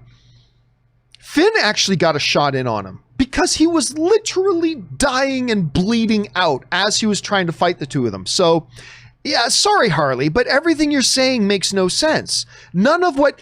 It's in the words of Luke Skywalker, it's amazing how every single thing you just said was wrong. But again, facts matter. You got to remember the events as they actually unfolded. So just now, Luke losing in the training exercise to Leia, sure, but he's training Leia. I never once thought Luke was going all out. Like, I never thought that Luke was absolutely going all out, actually trying to beat Leia. But if you want to just go by what happened on the screen in that movie, yes, in that training exercise, the way it appeared was that Luke bested, or Leia bested Luke. Okay, I still don't think Luke was even trying at 100%, but if you want to go with that one, I'll give you that one. Even though that makes no sense to me, but I'll give you that one. The other ones, you're conveniently forgetting a lot of things that actually happened in the movie. So that's important. That's important, Harley. All right, next up. Richard K. sends in a $20 chat. Thank you so much, Richard, for supporting our channel on that level, man. Part 1. I think when Moff Gideon said he wanted the child's blood, it was for the Palpatine clones. Oh, I absolutely believe that, yeah. And loved the look scene. Loved the look scene? The look scene. I soup gooped all over. It was awesome. If you're talking about the look, like the look on Moff Gideon's face, is that what we're talking about? But anyway, yeah, what they made it very clear that they showed the narrative threads connecting the events of Mandalorian to the formation of the First Order, right? That was clearly an early Snoke clone prototype in those test tubes.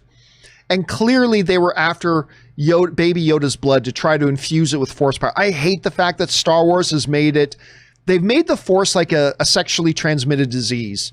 You can catch it. You can catch the Force.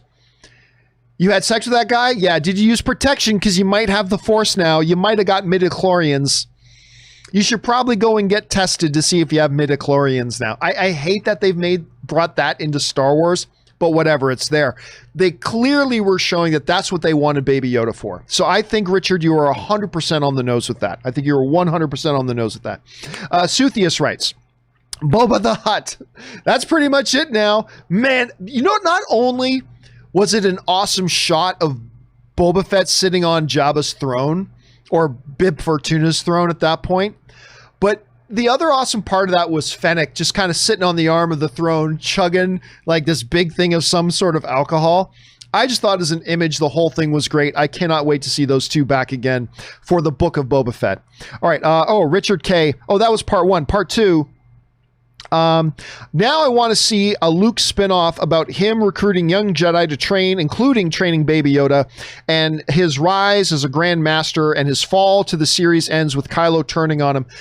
I'll be honest with you, I don't have a lot of enthusiasm. As much as Luke is my favorite.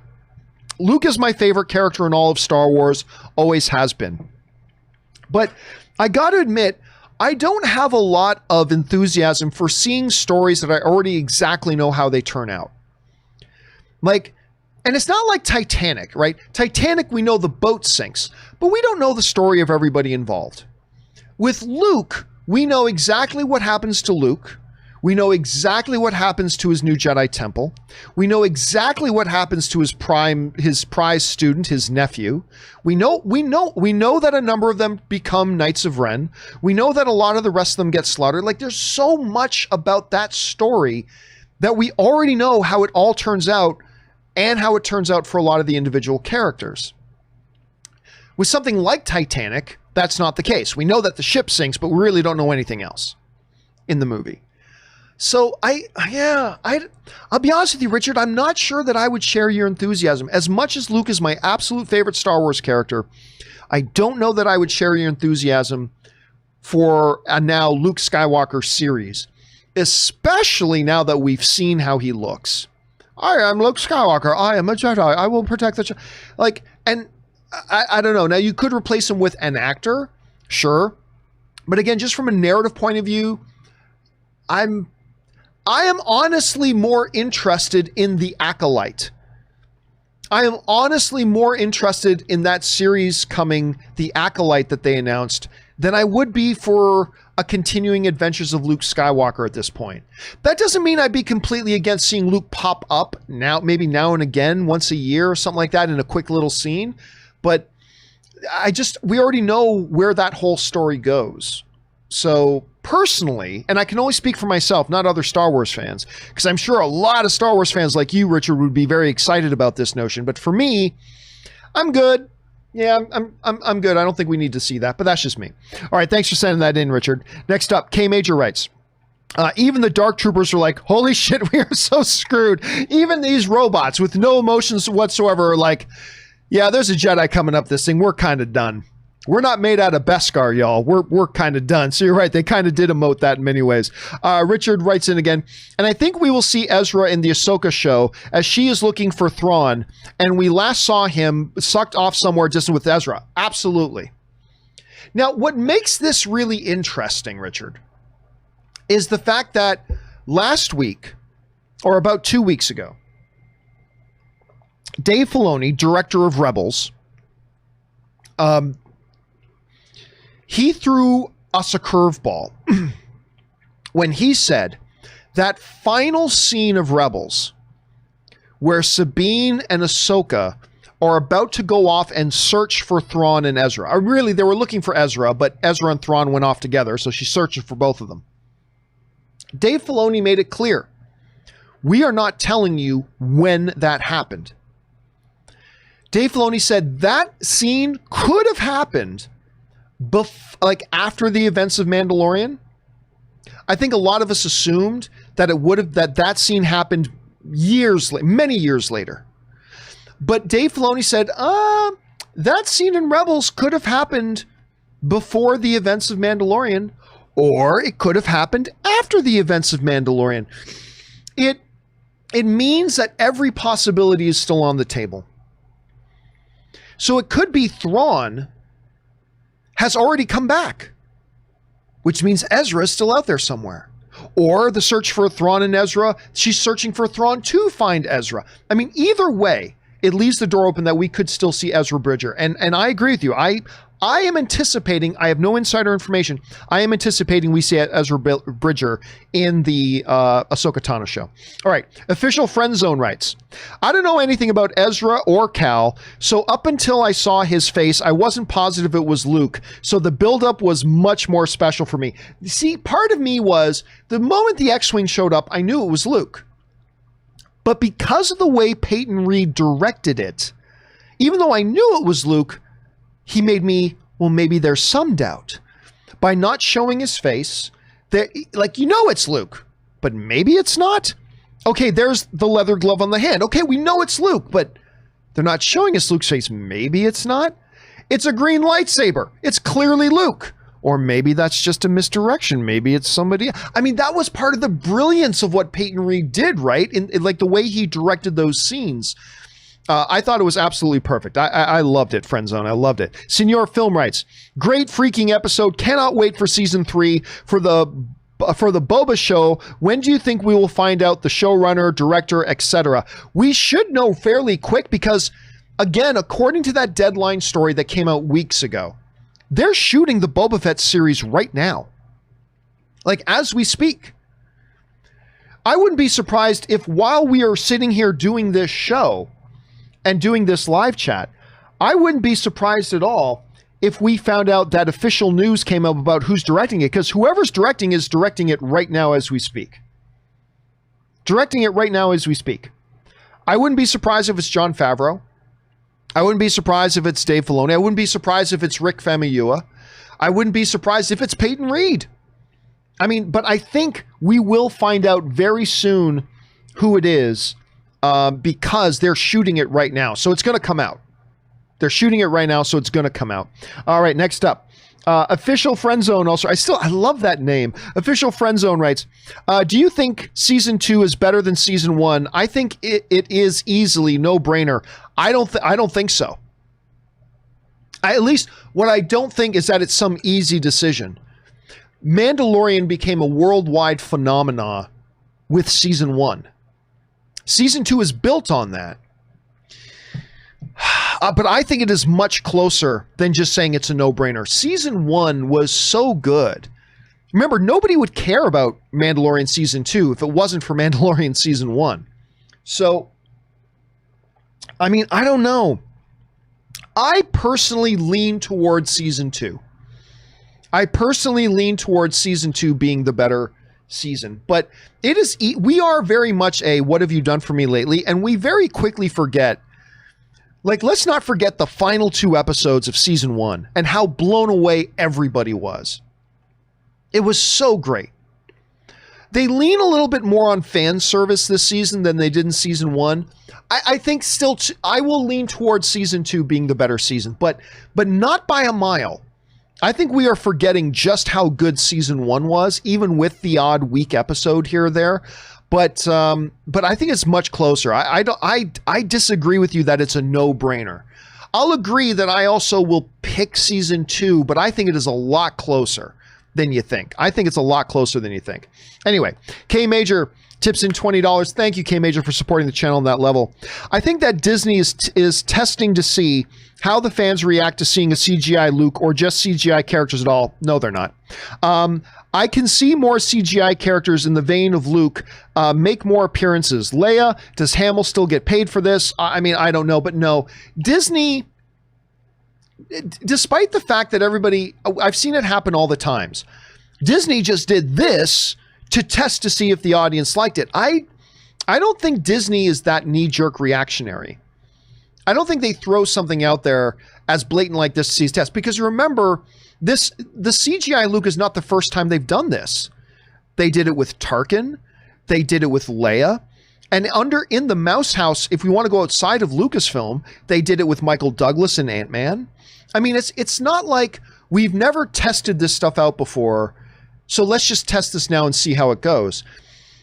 Luke appearing in here, if anything else, was a result of what they did with Tarkin, about what they did with Leia, and they understood, hey, this works to a point. It works to a point. I don't think at all the thought in the halls of Disney or Lucasfilm was, let's test this out to see if we can do a whole lot more of Luke. I don't think that was the case. Disney does not, unlike some other studios, and listen, Disney does a lot of things that makes me pull my hair out. Make no mistake about it.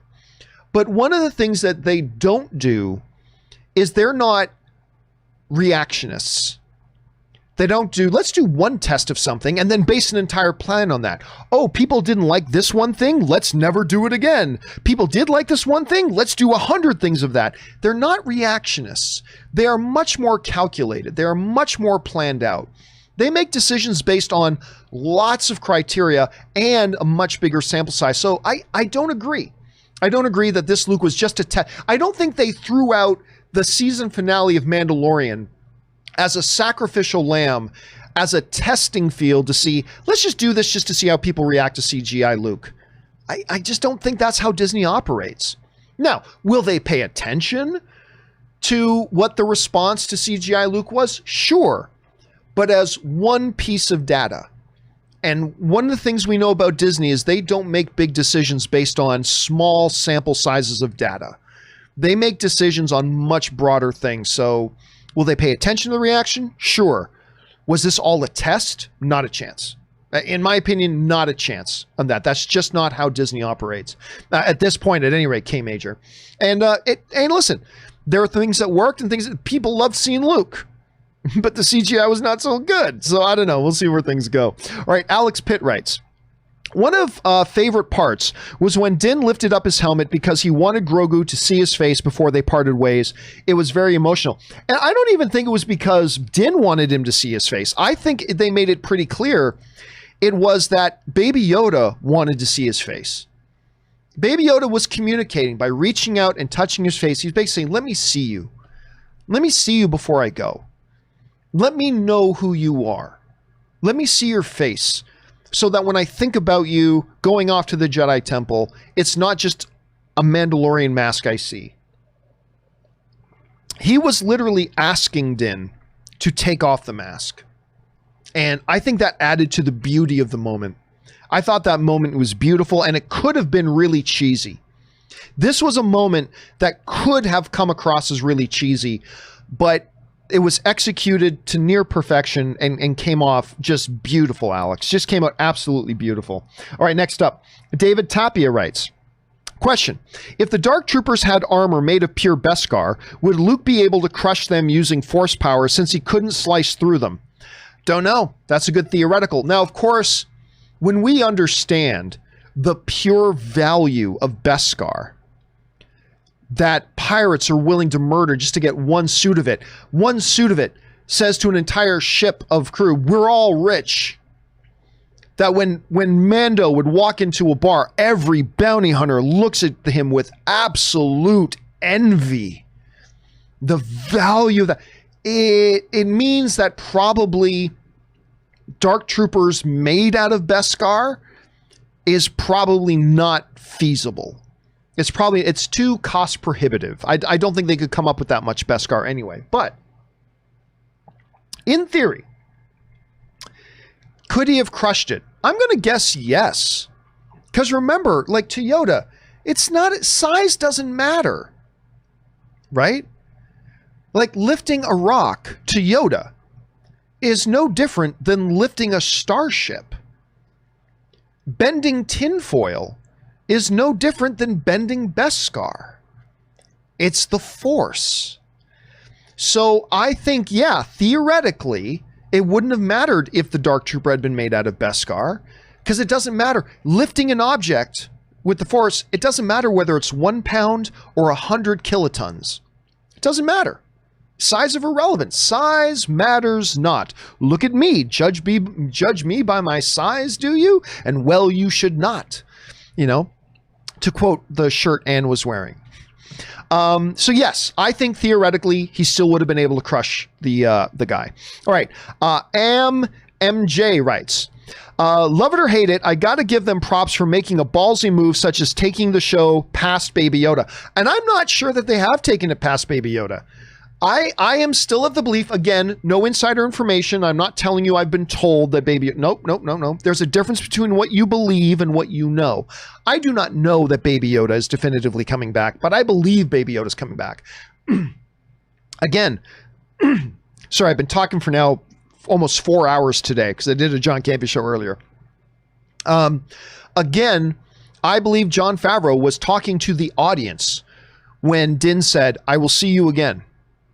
I think that was him talking to the audience. I think Baby Yoda will be back for season 3.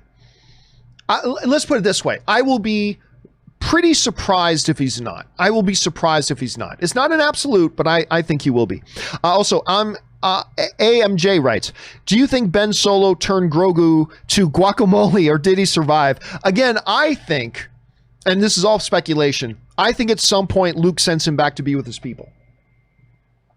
I think at some point he sends him back to be with his people. So I do not think he either converted to be a Knight of Ren, nor do I think he's one of the ones that got slaughtered. I think he gets sent off. Or, as Anne was saying, at some point he just full-time reunites with Mando. Maybe Mandalorian picks up like 3 years later.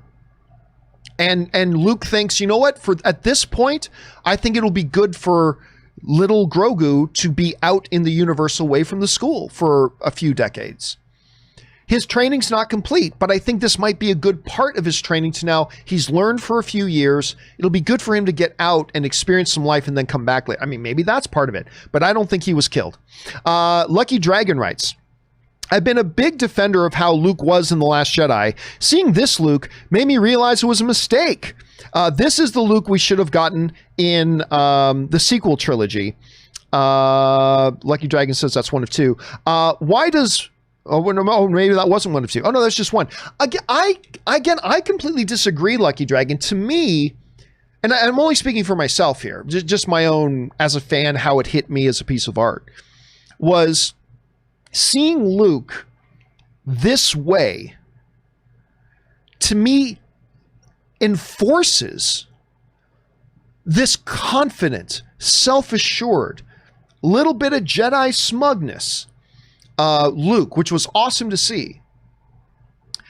But that Luke facing and confronting a horrific failure, the death of all of his students, the turning on him by his own nephew, the fact that he recognized his own nephew was turning to the Darksider and was going to become the next Sith scourge of the galaxy. That kind of failure will break anybody, but it can especially break somebody who's really confident and self-assured. And that's part of the reason why when we see Luke in the sequel trilogy, he's so angry at he feels his own arrogance led to that failure, right? So again, to me, I'm not trying to convince anybody who didn't like what they did with Luke in the sequel trilogy to suddenly like it. But all I can tell you is that for me personally, seeing this Luke in Mandalorian only reinforces that is the Luke that's what led to the Luke that we saw in the sequel trilogy. To me, one actually just enforced the other, not contradicted it. But that's just me. That's just the way I kind of interpreted Lucky Dragon. All right, next up. Shane Sikia writes, what happens to Grogu between now and episode 7? Great question. Will they explain? Predictions. Also, Bo-Katan needs the saber. No resolution. Why? Will she become a villain to Din? Well, I think there's no resolution because that was the next open door. Remember, last season, they brought Mandalorian to a close. He gets Baby Yoda off that planet and gets them away from Moff Gideon. But at the same time, they opened the door for the next season. We see Gideon survive the crash and has the Darksaber. Also, the head of his order, the other Mandalorian, gives Mando his quest. You now must reunite this child with his people. So they ended the season while opening the door. They did the exact same thing this season. They wrapped up the story and they opened the story for what Mandalorian season 3 is going to be. You know, he made a commitment now to go with Bo-Katan to try to retake Mandalore. And they also introduced this point of conflict about Din's got the Darksaber and he can't give it back to Bo-Katan. Bo-Katan has to take it from him in combat. So that is what our next season is. That's why there's no resolution to that. But again, I have got to see how they're going to explain their way out of this, because in Rebels, the way Bo-Katan gets the Darksaber in the first place was Sabine Wren going, here, you take it. And Bo-Katan going, okay, I have the Darksaber, everybody. And nobody said, well, wait a minute, Bo-Katan, you can't take the lightsaber. You can't take the Darksaber that way. You have to take it from her in combat. Nope, nobody said that.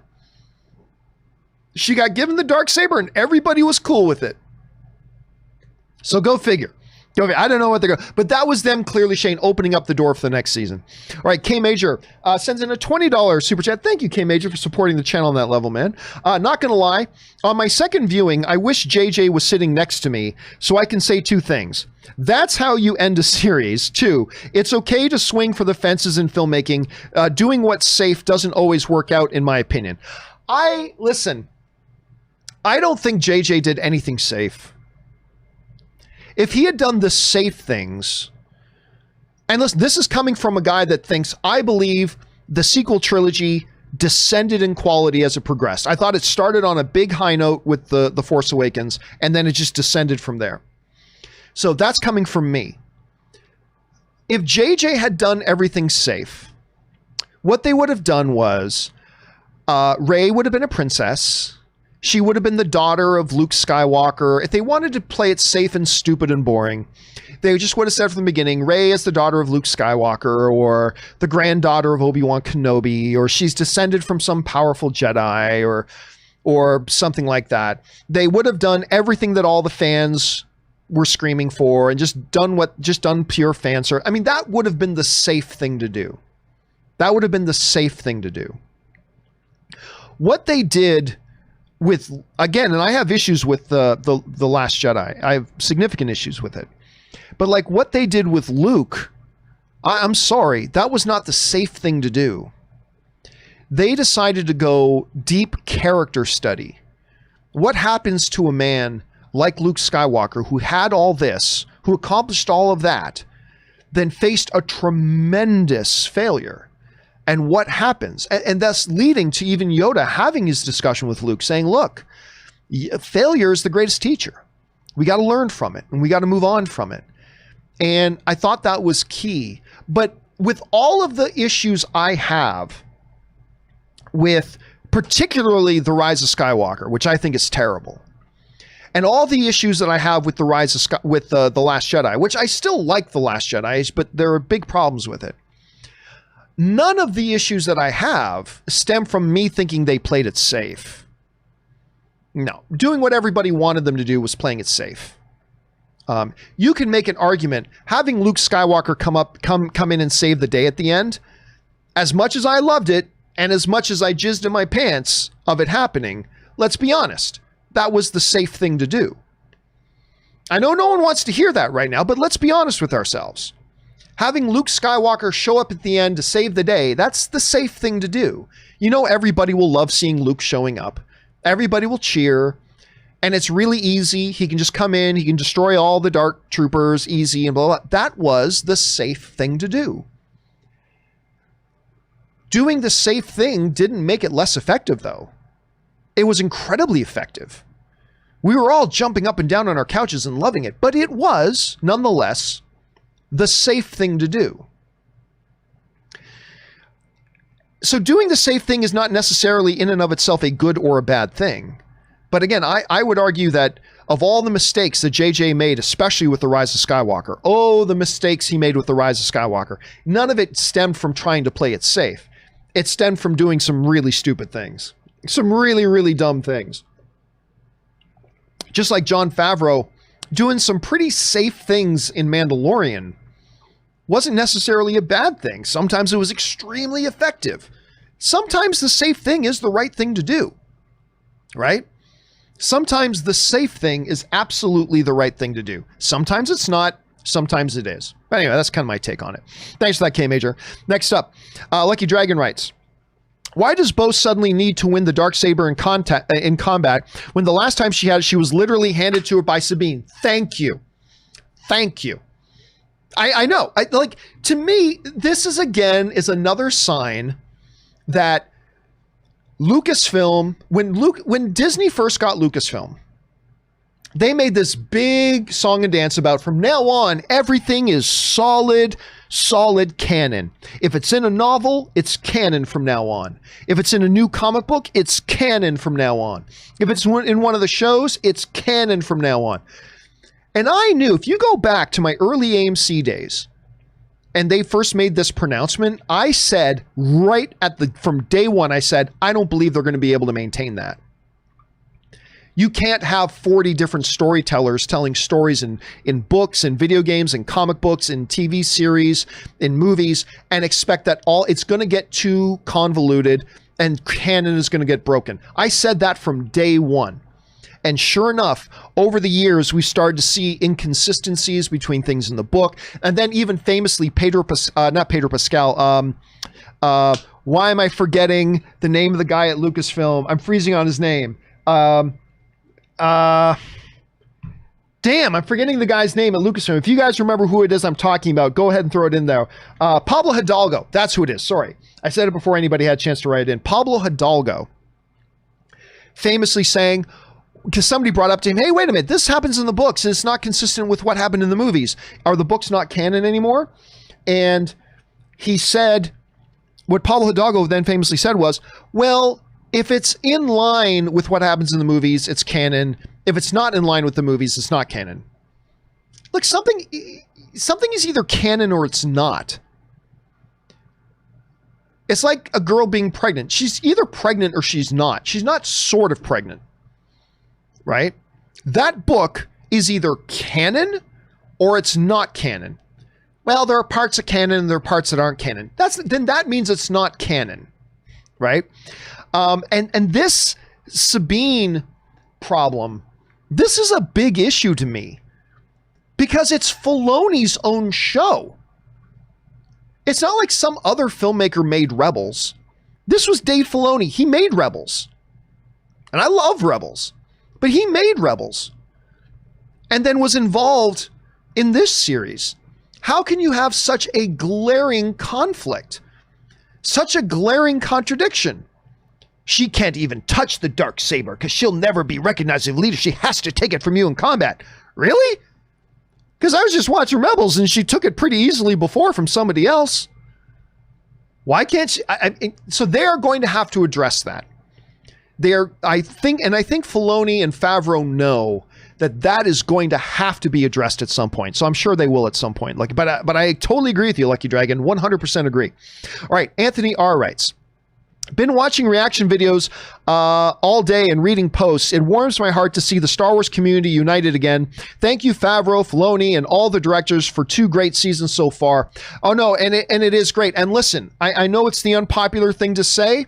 Everybody knows that I believe Kathy Kennedy needs to step down as the head of Lucasfilm. Everybody knows this. But you have to give credit where it's due. And I've been very vocally critical of a lot of the things that Kathy Kennedy has done wrong since taking over Star Wars. Lack of planning, can't get on the same page, not getting the right filmmaker, all that kind of stuff. But give credit where it's due. And I know this is going to be hard for some people to hear, but this is the truth. Kathy Kennedy has gotten hundreds, if not thousands, of pitches from big filmmakers all over the world with ideas they have for something to do with Star Wars. From big names to smaller names, whatever. And when the Mandalorian concept and pitch came across her desk, in the midst of hundreds of other pitches, she saw and recognized in that Mandalorian pitch the potential that show had. Whereas, admittedly, there could have been a lot of other people who would have been head of Lucasfilm that maybe would have passed on Mandalorian. Nobody would have passed on Mandalorian. Oh, you're damn right they would have. You know how many studios passed on Star Wars before Fox agreed to make it? I think there's a lot of people who could have been in Kathy Kennedy's chair that would have passed on Mandalorian. A Western about a Mandalorian who's not even Boba Fett? Come on now. That's not going to work. Thank you, Mr. What's your name? Favreau? Thank you, Mr. Favreau.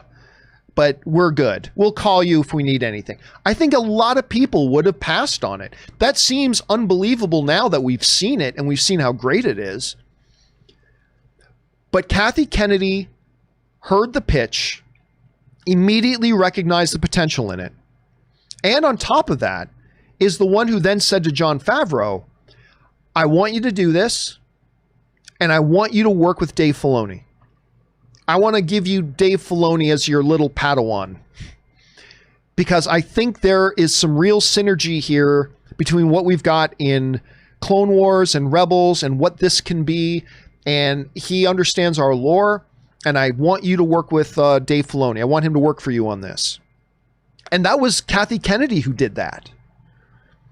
Jon Favreau tells the story himself that it was Kathy Kennedy's idea to do that. So if when we start handing out our thanks, and I know it's going to hurt some people right in the butthole to do it, but you cannot give out a thank you list without including thank you, Kathy Kennedy. Let's give her the blame where she deserves blame. And there's a lot to go around, but we've got to give her the credit where credit is due. She recognized the potential in the pitch. She greenlit the series. She hooked up Jon Favreau to work with Dave Filoni on it and then gave it her full support, got them everything they needed. And she did what she does well. She then produced it really well.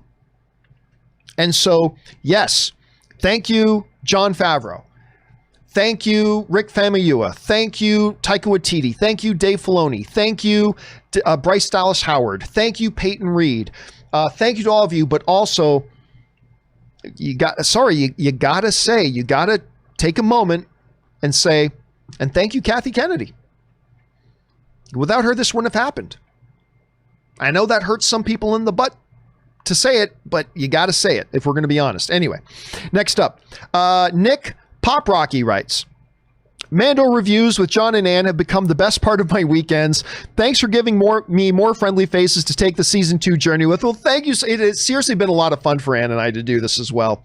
And Ann and I are always looking for things we can do together, because we don't often have time for her to do anything with me on the show. So for us to be able to watch Mandalorian together and do these reviews together has been great. Thanks for coming along and letting us be a part of your weekend, Nick. All right. A. Cullen writes, name's Anthony. Missed opportunity, Gideon. You're finished, Mando. You can't defeat me. Mando. Oh, I know I can't, but he can. Enter Ezra riding towards the Imperial fleet on a pod of magic space wild. You know what? Not going to lie to you. I may have turned off my TV. I like Ezra. I like the Ezra character very, very much. But if Ezra Bridger, and I love Rebels, but I always hated the space whales, man. If we were watching Mandalorian and they're trapped on the bridge and the dark troopers are getting ready to bust through, and then they look out the window and we see a big army of space whales with Ezra Bridger riding them like a mighty steed, I think I might have turned the TV off. I'm not going to lie to you. Not going to lie to you. Not because it's Ezra, but because it was space whales. I think I might have turned the TV off, Anthony. All right, next up. Josh A. writes, Luke looked like a cutscene from a video game. He really did. It was not a good look, Josh. Josh also writes, why is YouTubers deepfakes better than the pros? Yeah. You got all the resources of Disney and Lucasfilm, and how could you not make that look better? It's a good question. I mean, at the end of the day, I got over it, but yeah, it is kind of weird that they couldn't make that look better. Madhu Vatin writes, over under 50%, Cobb Vanth returns for the Book of Boba Fett. I'll go way over. You introduced him for a reason, and he's on Tatooine, and he had Mando's armor for a long time. So I'm not going to say it's 100%, but I will definitely take the over on that, Madhu. I will definitely take the over on that. All right, Josh A. writes, I think Luke being cloaked was about minimalizing the CGI face shots. See also R2-D2/Grogu shots framed below Luke's neck, like Superman and Shazam. Oh, yeah, that was definitely on purpose. Like, I don't think they were hiding his face before he came in the room to hide the CGI. I really think Peyton Reed wanted to, even though we knew it was Luke, still leave a little bit of a question mark in our head about whether or not it was Luke. I think that was the main reason for that. Once he comes in the room and reveals himself, oh, you're damn right. A lot of those camera angle shot decisions to keep Luke's face out of it was intentional because, I think I've got it here. Yeah. This just didn't look good. I mean, that just did not look good. Not to mention, it didn't look all that much like Mark Hamill. I mean, it's close enough that when you look at it, you can say, oh yeah, that's Luke Skywalker. That's Luke Skywalker. Great. But it didn't even look all that much like him. And then the facial animation was terrible. But again, it's one of those things where, like, okay, I get it. To me, my brain just accepted. The CGI on the face looks bad. I accept that. Now let me just get back to enjoying what this is. And I was able to then get back to enjoying it. So both can be true at the same time. All right, so I think you're right, Josh. Next up, Man Mountain Gherkin writes, first 2 seasons have been about getting Baby Yoda to the Jedi, with side adventures. Do you think Baby Yoda will cease to be an important plot-wise? Well, let's put it this way. I don't think season 3 of The Mandalorian is going to be about Baby Yoda. Just like season 2 of Mandalorian wasn't about Cara Dune. Season 2 wasn't about Bo-Katan. They played important roles, but the story wasn't about them. I have a feeling, and again, I'm just guessing and speculating, that when we get into Mando season 3, Baby Yoda is going to be an important character, but it won't be about him anymore. So that's my guess. Again, just guessing though, just speculating from afar right now. All right, next up, Iconic Reactions writes, I love the parallel between the father and son relationship with Mando and Baby Yoda, both taking off the masks to see their son with their own eyes. Talking about with Vader. Oh yeah, absolutely. Again, I could hear in the back of my head Vader's words, "For once, let me look on you with my own eyes." And then it's like, Hayden Christensen? How come you suddenly look like Hayden Christensen? You didn't look like him before. It's a special editions joke. Anyway, that parallel was very clear, and it hit me right here. And it was especially meaningful. It was more meaningful to me that Baby Yoda was asking him to see his face, rather than just Mando going, hey kid, I'm just going to let you see my face. It was Baby Yoda reached out and was in his way asking to see him, to see the real him. It wasn't that Mando wanted to show him, it's that Baby Yoda asked. And that Mando obliged. And to me, that was beautiful, man. It was absolutely beautiful. Josh A. writes, Lucas is a revolutionary filmmaker and a world-building lore master. Favreau and Filoni cover both aspects in a way not seen in Star Wars since George. Yes and no. Yes and no. I look, there's no denying. Mandalorian is one of the best things on TV in the world right now. And what John Favreau has done is amazing and fun and incredible. But we also acknowledge and recognize that it's not Shakespeare. It's not Game of Thrones. A lot of it was very simple fan service, but used very well. A lot of it wasn't very deep, but effective. I mean, there's a lot of really good stuff in there that just made Mandalorian week in and week out. One of the things honestly, Thursday nights, because for me in California, it would drop at midnight. Thursday nights for me have become, the last few months, the night I look forward to the most every week. Right? And they absolutely delivered it. And it was great, and I enjoyed it on a great level. All right, next up, Coolsome XD writes, Luke, you monster, at least let Mando visit Grogu. Well, I'm sure, listen, again, Luke never said you can't. Remember, Mando did say, I will see you again. And Luke didn't say, I'm sorry, that's not possible. They'll totally hook up again. They'll hook up again. Anthony R. writes, one Skywalker was a slave once, helped enslave the galaxy and instilled fear.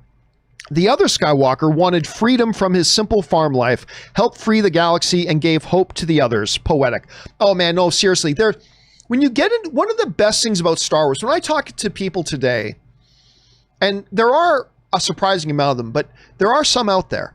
When I talk to people today who don't really understand, like, I don't get it. Why is Star Wars such a big deal to so many people? One of the aspects of it is the classic mythologies of it. It is those poetic connections. It is those grander scale motifs that have been used in classics from samurai films and westerns and even older Greek mythology that are brought up and used in a science fiction setting and in a science fiction context. And in doing that, they're able to create a narrative that is compelling and speaks to the human condition and speaks to something that is totally brand new, yet oddly, comfortingly familiar at the same time. And it is those types of connections, Anthony, that have run throughout Star Wars, at least the better parts of Star Wars, that have become really effective. And we talked about even some of those connecting to within other notions within its own series. Vader wanting to look on his own son with his face, with his mask off.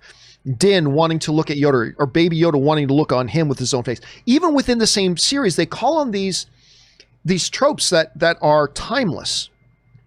And it's like these connections that you're just mentioning as well. I totally appreciate that. I think you're bang on the money with that. All right, Ahmed writes, I'm a bit confused with timelines. If Luke got Grogu, then where was Grogu during the Skywalker saga? It seems a bit confusing how Star Wars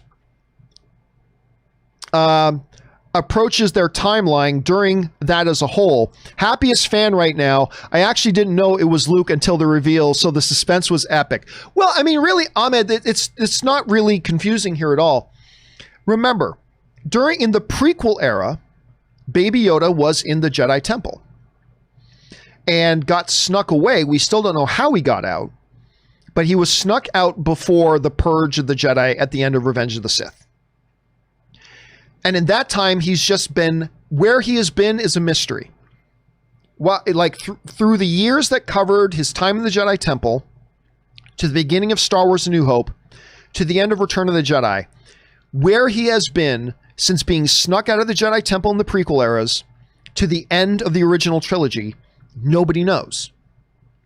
Until 4 years after the events of Return of the Jedi, a bounty hunter that everybody just knows as Mando, while on a job, comes across this Baby Yoda character. And that is where we pick up with him. So it's not really confusing. It is a blank spot right now that even the character themselves don't know. Even Baby Yoda right now isn't sure where he has been. How he got out of the temple to kind of where we are now is a little bit of a blank page. Even as Ahsoka Tano was kind of mind communicating with him, that is a blank area. So it's a mystery, but it's not confusing. It's a mystery, but not confusing. But I can see why you're asking that, man. All right, next up. Patrick Conway writes, I think the spear is way cooler than the Darksaber. Oh, I don't know about that. The spear is nice. It's just, but it's a long piece of metal. A very strong metal, but it's just a long piece of metal. The Darksaber is a lightsaber that is unique among all lightsabers, with a lore connected to the history of Mandalorian. Oh, man. I mean, that's cool that you like the spear is great. Yeah, but it's a metal stick. The Darksaber is the Darksaber, man. All right, Adrian Rosales writes, X-Wing, check. Green lightsaber, check. Force hand waves, check. Black cloak, check. One black leather glove. It's Luke. Oh, yeah, I know. But again, it's like the moment the X-Wing showed up, it's Luke. The black outfit, it's Luke. The glove on the hand, it's Luke. The green lightsaber, it's Luke. But still, the way Peyton Reed directed the scenes, he forced you, no pun intended, he forced you to consider the possibility that maybe this is all a misdirect. Maybe it's not Luke and they're just making it think it's Luke, even though we know it's Luke. I mean, that was part of the brilliance of that whole scene, actually. All right, next up. Augustin Boyas writes, I'm 35 years old and I cannot believe I started crying watching another grown man saying goodbye to a puppet. I know, right? Again, it was so brilliantly done. It was all in the execution and how they put the whole thing together. That was moving and emotional and powerful and all that kind of stuff at the same time. It really was so well done, Augustin. And don't you feel bad about it, man, because I can guarantee you were not alone. I got so many tweets last night from other grown-ass men like us saying, I was crying. I was crying. Whether it's in joy at seeing Luke Skywalker wrecking shop or that emotional scene of Din saying goodbye to Grogu or whatever it was, a lot of emotion to be had, man. Don't you feel bad about that? All right, Samuel Chin writes, couldn't sleep last night. Happy I got to see him ignite the green lightsaber one more time in Wreck Shop. Do you think he'll reappear, or is this a one and done? Maybe very, very, very extremely sparingly. I personally, Samuel, I think that's exactly it. I personally think that we will see him pop up, but it will be rare, and it'll always be in small spurts. I don't think we're about to see the adventures of Cara Dune and Luke Skywalker Jedi Knight, or things like that. I think he may pop up in, like, maybe Mando Season 3. He brings Grogu for a visit. Or in Rangers of the New Republic, maybe they have a communique with Jedi Master Luke Skywalker at some point. But I don't think it'll be a regular thing, and I think it's exactly like saying it'll be sparingly, it'll be rare, and that's what'll keep it special when it happens. When you start doing it too much, it loses its specialness. When you keep it really rare and only once in a blue moon, that's what maintains its uniqueness, and that's how I think they're going to approach it. Again, I'm just guessing, though. All right, Patrick Conway writes, as someone who always thought Luke was quite lame, I will admit he was pretty badass in this scene. I guess like father, like son. Hey, man, and listen, that's the beautiful thing about Star Wars, too. Is that we can all love Star Wars, but we love different aspects of it. To me, Luke Skywalker is the best character in all of Star Wars. But to you, you've always kind of thought the Luke character was lame, and that's great. There's nothing wrong with that. But yeah, that was some pretty badass stuff last night we saw, Patrick, no doubt. All right, Ahmed writes, will Star Wars mesh the characters from the Disney Plus shows to Rogue Squadron plus future films, or likely to keep separate? Would love to see Grogu and Yoda interact. Well, no, I mean, remember, Yoda is dead at this point, right? Yoda's dead. We could see Force Ghost Yoda, but you got to keep those timelines in thing. These Mandalorian, Ahsoka, and Rangers of the New Republic all take place after the events of Return of the Jedi. Yoda dies in Return of the Jedi. So we're not going to see that kind of interaction. There might be some flashback stuff to the old Jedi Temple in the prequel era when Baby Yoda was literally like an infant, like even younger than he is now. We might see some like flashback of that, but I wouldn't bet on it. A Rogue Squadron apparently takes place after the events of Rise of Skywalker. So that means we've got a good 25 years between the events of Mandalorian and when Rogue Squadron is going to happen. So I doubt we'll see some crossover there. But we're definitely going to see these shows. Book of Boba Fett, Ahsoka Tano, Mandalorian Season 3, Rangers of the New Republic. We're going to see some crossover there. How that turns into or connects with all the other things, other than being in the same galaxy, don't know. We'll have to wait and see. All right, next up. And by the way, guys, we've been going almost 2.5 hours. I did a 2-hour show earlier today, so I've been talking for 4.5 hours today. I'm just going to let you know, we are nowhere near finished, but I'm just giving you guys the heads up. My voice, you might be able to hear it. My voice is starting to go. The throat's starting to hurt, so I don't know how much longer I've got in me here, but let's keep pushing through for now. Adrian Rosales writes, when they developed the TIE fighters, they made it look so real, or deployed the TIE fighters. They made it look so real, just like military fighter jets deploying from a battleship. Star Wars, Top Gun. Oh no, I loved that, right? It reminded me actually a little bit of Battlestar Galactica. The way the Vipers would get into their launch tubes and then fire out of the ship. It reminded me a little bit of that. I thought that was really cool. It's always neat when they bring a little bit of, as Robert would say, verisimilitude to those types of shots. And I agree. I thought that was great, the way they would launch the TIE fighters. I thought that was wonderful. All right. Adrian also writes, this armor belongs to my father. Eyes rolled. Bo-Katan, you mean your donor? LOL. Yeah, that was pretty. I actually enjoyed that exchange, because it was highlighting again that the Mandalorians are aware of who Boba Fett is, the pretender, the clone. You know, all that kind of thing.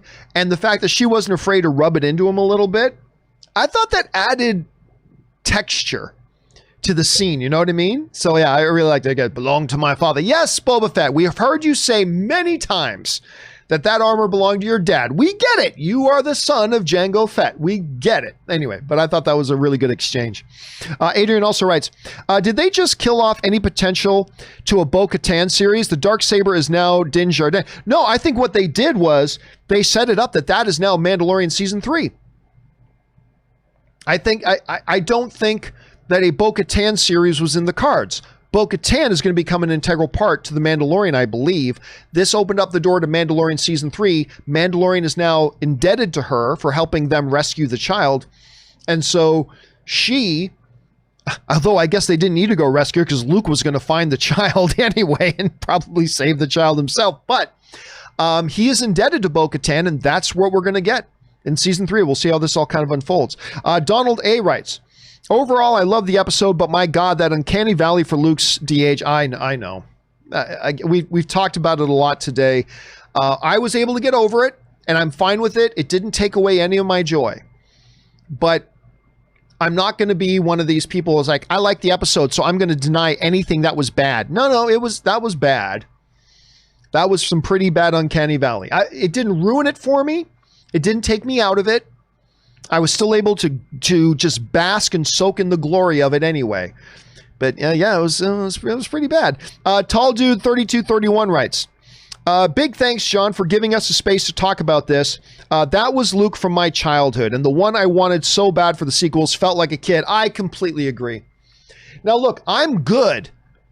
Actually, I'm more than good. I was impressed with what they did with Luke in The Last Jedi. I thought it was narratively poignant and gutsy, and I really like what they did with them. I'm not going to lie. But it's not what I was wanting to see. What I wanted to see was what we saw last night. The joy that filled my heart when Luke started wrecking shop on all of those Dark Troopers, man. It just cannot be put into words. And you're right. This is the Luke from my childhood. This was an aspect to Luke that I've wanted to see, that we've never really had the chance to see unleashed on screen, and now we have. And my pulse is still racing about it now. And I watched this show, 18 hours ago? I watched the show 18 hours ago. My pulse is still up racing from it, man. I cannot believe it. All right. Timothy Platt writes, and Sasha Banks hits Boba Fett with the tornado DDT. What's this? Good God Almighty! It's Bo-Katan with a steel chair. I mean, yeah, there's a little bit of WWE going on in that show, and that's and again, I have very little doubt. Had that fight not been stopped, you end up with a dead Sasha Banks character.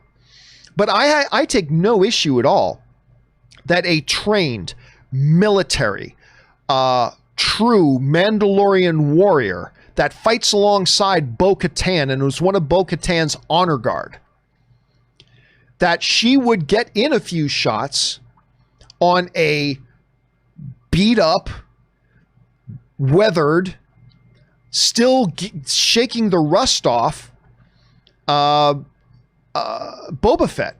I have no problem that she was able to get in some shots. That to me makes sense.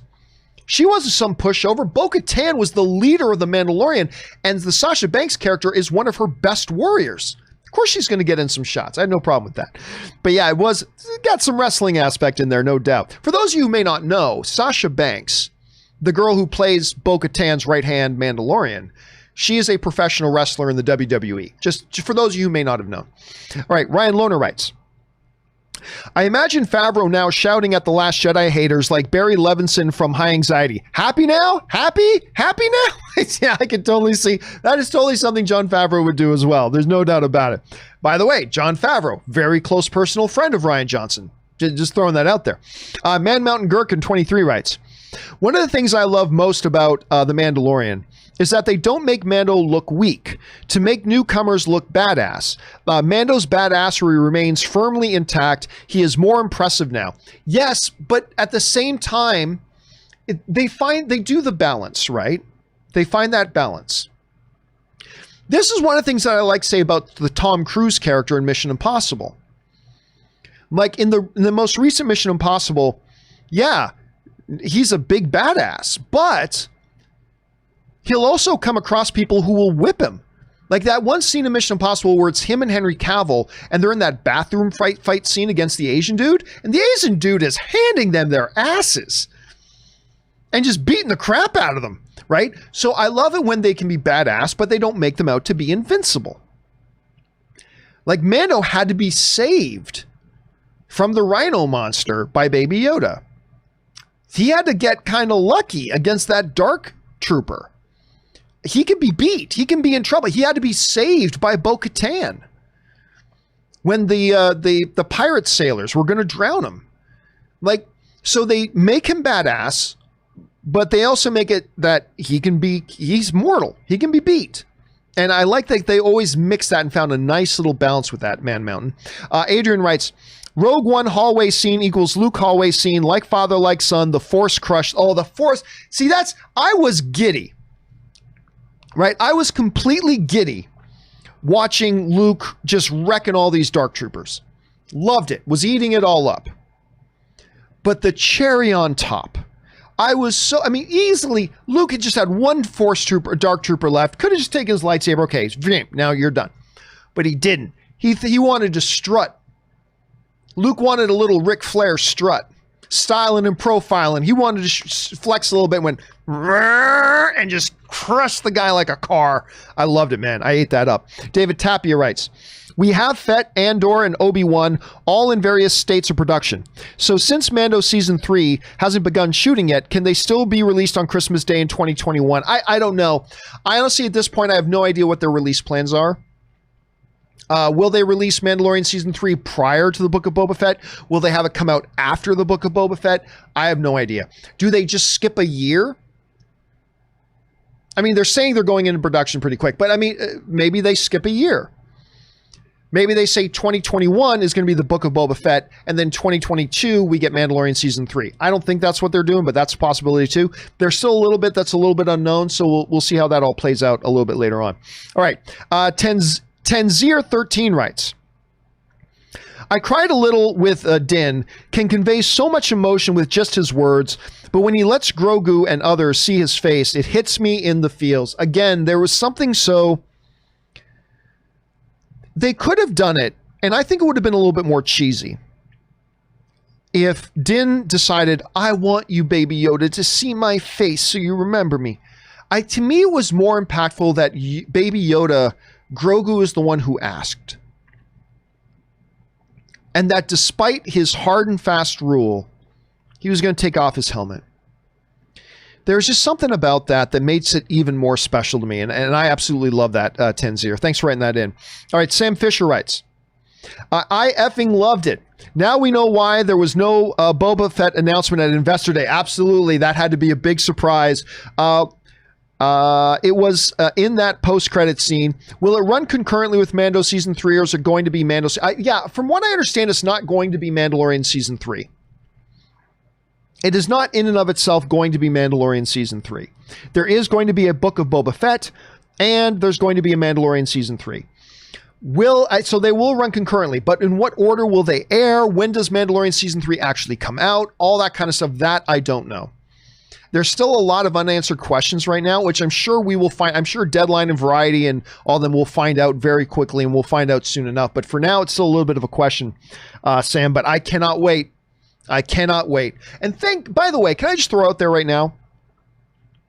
How much better is it now this year? That instead of last year, where we got Mandalorian Season 1, and the Season 1 finale happens, and we're on this high, and then nothing. Nothing from Disney Plus again for another year. This year is different. We get Mandalorian Season 2, we get off the high of Mandalorian Season 2 finale, and what do we got? In just a few weeks, guys, we've got WandaVision starting. And then once that's done, we're going to be getting Falcon and Winter Soldier. And then after that's done, we're going to be in this. It's going to be such a better year this year than it was last year for us Disney Plus subscribers. So cannot wait. All right, next up.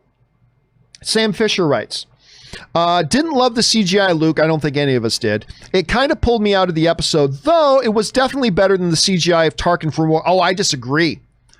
I thought the CGI on Tarkin looked much better. The CGI Tarkin wasn't perfect, but I thought it was much better for me.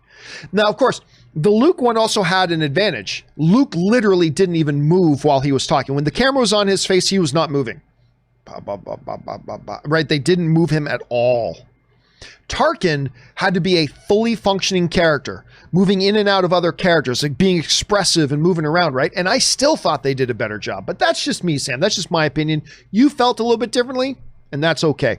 All right, next up, Call of Duty God sends in a $20 tip. Thank you so much, Call of Duty God. Appreciate that, man. Call of Duty God writes, John, I'm 50 years old. And when I saw the X-Wing and glove and green lightsaber and the aftermath of the rampage of glorious destruction by Luke Skywalker, I did cry, and it was worth it. It was absolutely amazing. Dude, you just expressed exactly how I felt. First of all, just seeing the X-Wing show up, we knew. I mean, not 100% yet, but that moment we saw a single X-Wing flying into camera, we knew. It's Luke Skywalker. Wasn't 100% sure, but we knew. And then we see the dark black cloaked figure that we all recognize so much from Return of the Jedi, and we knew.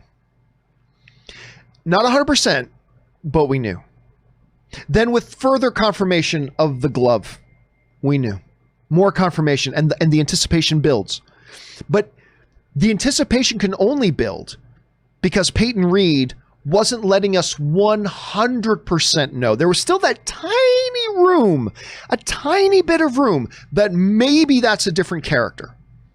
Despite the X-Wing, despite the dark cloak, despite the gloved hand, because there was that little tiny piece of doubt, it allowed the anticipation to build. And then we see the green lightsaber. We knew. But still, until they show his face, there's that tiny bit of doubt. And that bit of doubt allows the anticipation to build even more till we get to the climax and sploosh. It's Luke Skywalker.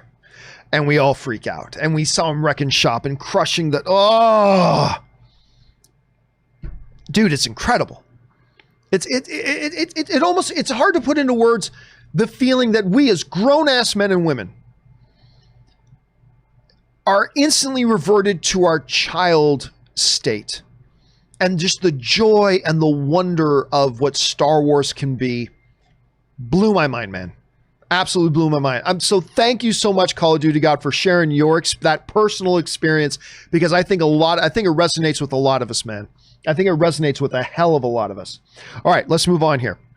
Tanzir13 writes, and the hallway scene, Luke has never been more badass. Reminds me of Papa Vader. He'd be so proud of his son. And CGI de-aged CGI de-aged R2-D2 looked amazing. Yeah, it's amazing how young they made R2-D2 look. And by the way, just that whole thing of having R2 come out last, it's like they knew to pace it out. Hint Luke. Show the destruction, show Luke's face, have that momentary thing, and then have R2 come in. They didn't just throw it all out there at once. They just little bit by little bit trickled out all this goodness, and which made the R2 part all the more wonderful when R2 comes around there, right? I can't remember the last time I had been so happy seeing R2-D2. It was just absolutely great. All right, Sam Fisher writes, I also think Din taking off his helmet would have been more powerful if he didn't do it last episode. Do you agree? Huh. You know what? Maybe. I hadn't thought about that, Sam, but that's not a bad observation. The thing is, to me, it was so powerful. Din taking off his helmet in the last episode, because we know that he'll kill people to keep that oath about keeping his mask on all the time. For him to voluntarily take it off around other people because it's his only choice to try to save this kid, to me, that was a powerful moment in and of itself. Would it have been in this episode more powerful, him taking off his helmet for Baby Yoda, had he not done it last episode? Yes. But would I trade off that little bit more powerful right now to lose that powerful scene from the last episode? No, I wouldn't have traded it off. That moment to me was too powerful in the last episode. That's a cross between an episode and a scene, an episode. I'm sorry, guys. I've been talking for over 4.5 hours today. I would not have traded that last powerful scene in that last episode. No way I would have given that up. Yes, it would have made this scene a little bit more powerful, but I would not have made that trade. Again, I just think, and maybe I'm alone in this, I just thought that him making that decision that I'm going to take off my helmet because I need to try to find this kid, to me, that was very, very powerful. And I would say, without that scene demonstrating for us as the audience just how attached he was to the kid, it would have made this scene a little bit less powerful, because now we know how much affection he has for this kid. And him taking off the mask now, as the expression of that affection, was even more powerful. So I don't know. It's just not a trade-off I would have been willing to make, Sam, even though I think you're right. All right, Sam also writes, I couldn't tell, but did the Dark Trooper dent Din's helmet? I don't think he did. I mean, I didn't know for sure. But I don't think the Beskar even dented. I'll be honest with you. I don't think the Beskar, I'll have to go back and watch it again, and I will later tonight. Me and Ann are going to watch it again tonight, but I don't think he even dented it. Stephen Rittaker writes, this episode sold me. Put Favreau Filoni in charge of Lucasfilm ASAP. Well, I don't think Filoni should, no. I don't think, Filoni is not an executive. Favreau is an executive. Filoni still has a lot of learning to do. I mean, listen, Filoni himself said in the last season of Mandalorian, during the behind-the-scenes documentary, he said, being on a live action set, I have no idea what I'm doing. I have no idea how to do this. This is all new to him. He is a storyteller and a very good storyteller, but he's not an executive. He's not even a great live action director yet, but he's getting there. His improvement from this season to last season was amazing. Filoni should not be. There's nothing. It's kind of like the Kathy Kennedy thing. Just because Kathy Kennedy is like one of the greatest producers of all time, that doesn't necessarily mean she's a great executive to run the studio. Just because Dave Filoni has done a pretty good job with his storytelling here, does that mean he should be in an executive position running a company? Jon Favreau, on the other hand, he's kind of been demonstrating that he is an executive. And, but I still think, while I'm all for Jon Favreau becoming the next head of Lucasfilm, I still think there's probably a good chance it's going to be like a Kevin Feige situation. I think the next head of Lucasfilm may be somebody we've never even heard of, which might be a good thing. Because when Kevin Feige first took over the Marvel job, who amongst average film fans had ever heard of Kevin Feige? Nobody. Nobody had ever heard of him. Because they're not looking for just necessarily a great director to run it. They're looking for a great executive who knows how to run an enterprise, right? And that's not Dave Filoni, but it may very well be Jon Favreau. So I don't know. We'll see how things go. All right, next up, Tanzir writes, I can watch a series just on Boba Fett and Bo-Katan and their interactions. Mandalorian Lethal Weapon, Mandalorian Vice. I know, I love that scene, man. Seriously. That whole thing when, again, just her dropping that one line, don't you mean your donor? That one line said so much. It said so much about the series and about our understanding of the universe and how we understand how Boba Fett fits into the whole Mandalorian culture. It just said so much, and I'm down with it. But I'll tell you what, I'm looking forward to Boba Fett and Fennec. I'm looking to that book of Boba Fett, man. That scene of him sitting on the throne. Come on now. That was so good. Samuel Shin writes, also, the de-aging team on the MCU films need to work with Mando team for any future de-aging stuff. I don't even think that was de-aging. I don't know. I could be wrong about this. I don't think that was Mark Hamill. I don't think that was Mark Hamill actually there. I think that was all CGI. I don't think that was de-aging. I think that was CGI. Now, I could be mistaken about that. I'll have to look into it. But I don't think that was Mark Hamill on set. I could be wrong about that. Maybe somebody has heard otherwise. But yeah, I don't think that was actually Mark Hamill on set at all. So we'll have to see. All right, next up. Nick, but you're right. You look at what they did with Michael Douglas for the de-aging in Ant-Man. That was incredible. Not perfect. We could tell it was de-aged, but still looked a lot better than this Luke did. No doubt about it. Nick Sonic writes, in all honesty, I hope Grogu doesn't come back. I love the character, but I think it's time to move on and focus back to Mando and his journey. Thoughts? No, I disagree. Listen, we may not want to admit this, but the truth of it is this. Mandalorian became an overnight global sensation because of Baby Yoda. Sorry, it's true. Actually, you know what? Rob and I were having a great discussion today, off camera, about the toys and merchandising. What do you think is the #1 selling toy in the world right now? It's Baby Yoda. It ain't action figures of Din. It ain't action figures of Boba Fett, although those have gone up since he's appeared in the show. The #1 selling toy in that universe right now is Baby Yoda. By a mile. When Baby Yoda showed up at the end of episode 1 of Mandalorian, that is when Mandalorian became a global phenomenon. There's just no separating that. And that's why now I could be wrong. Listen, I don't know this. This is just me and my speculation. But I just don't think there's any way they do not have Baby Yoda back. Again, I don't think Mandalorian Season 3 will be about Baby Yoda like it was for Season 1 and Season 2. The story was literally about Baby Yoda. I don't think Season 3 will be about Baby Yoda, but I still think Baby Yoda will be there. It just sells the show for too many people. Like, they didn't have Baby Yoda in last week's episode. And what was the biggest thing everybody was talking about? There was no Baby Yoda in this episode. And there were people panicking all over the world. Where was Baby Yoda? They didn't even show us Baby Yoda. How dare they not show us Baby Yoda? And there were people freaking out all over the world. So I think he'll be back. But again, what I will agree with Nick is that you don't make it about Grogu now. Don't make it like Taken 2 and Taken 3 where Mando's got to come and save baby Grogu again. No. Don't make it about him, but just make him a part of it. And I think that's what they'll do. Don't know for sure, but that's what I think they'll do.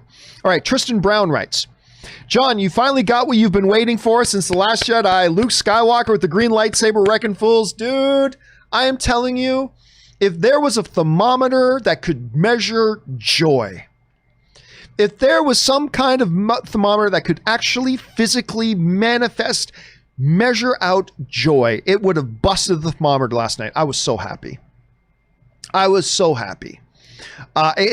It is hard for me, and I'm exhausted right now, but it is hard for me to put into words just how crazy excited and happy it made me. But man, did it ever make me happy.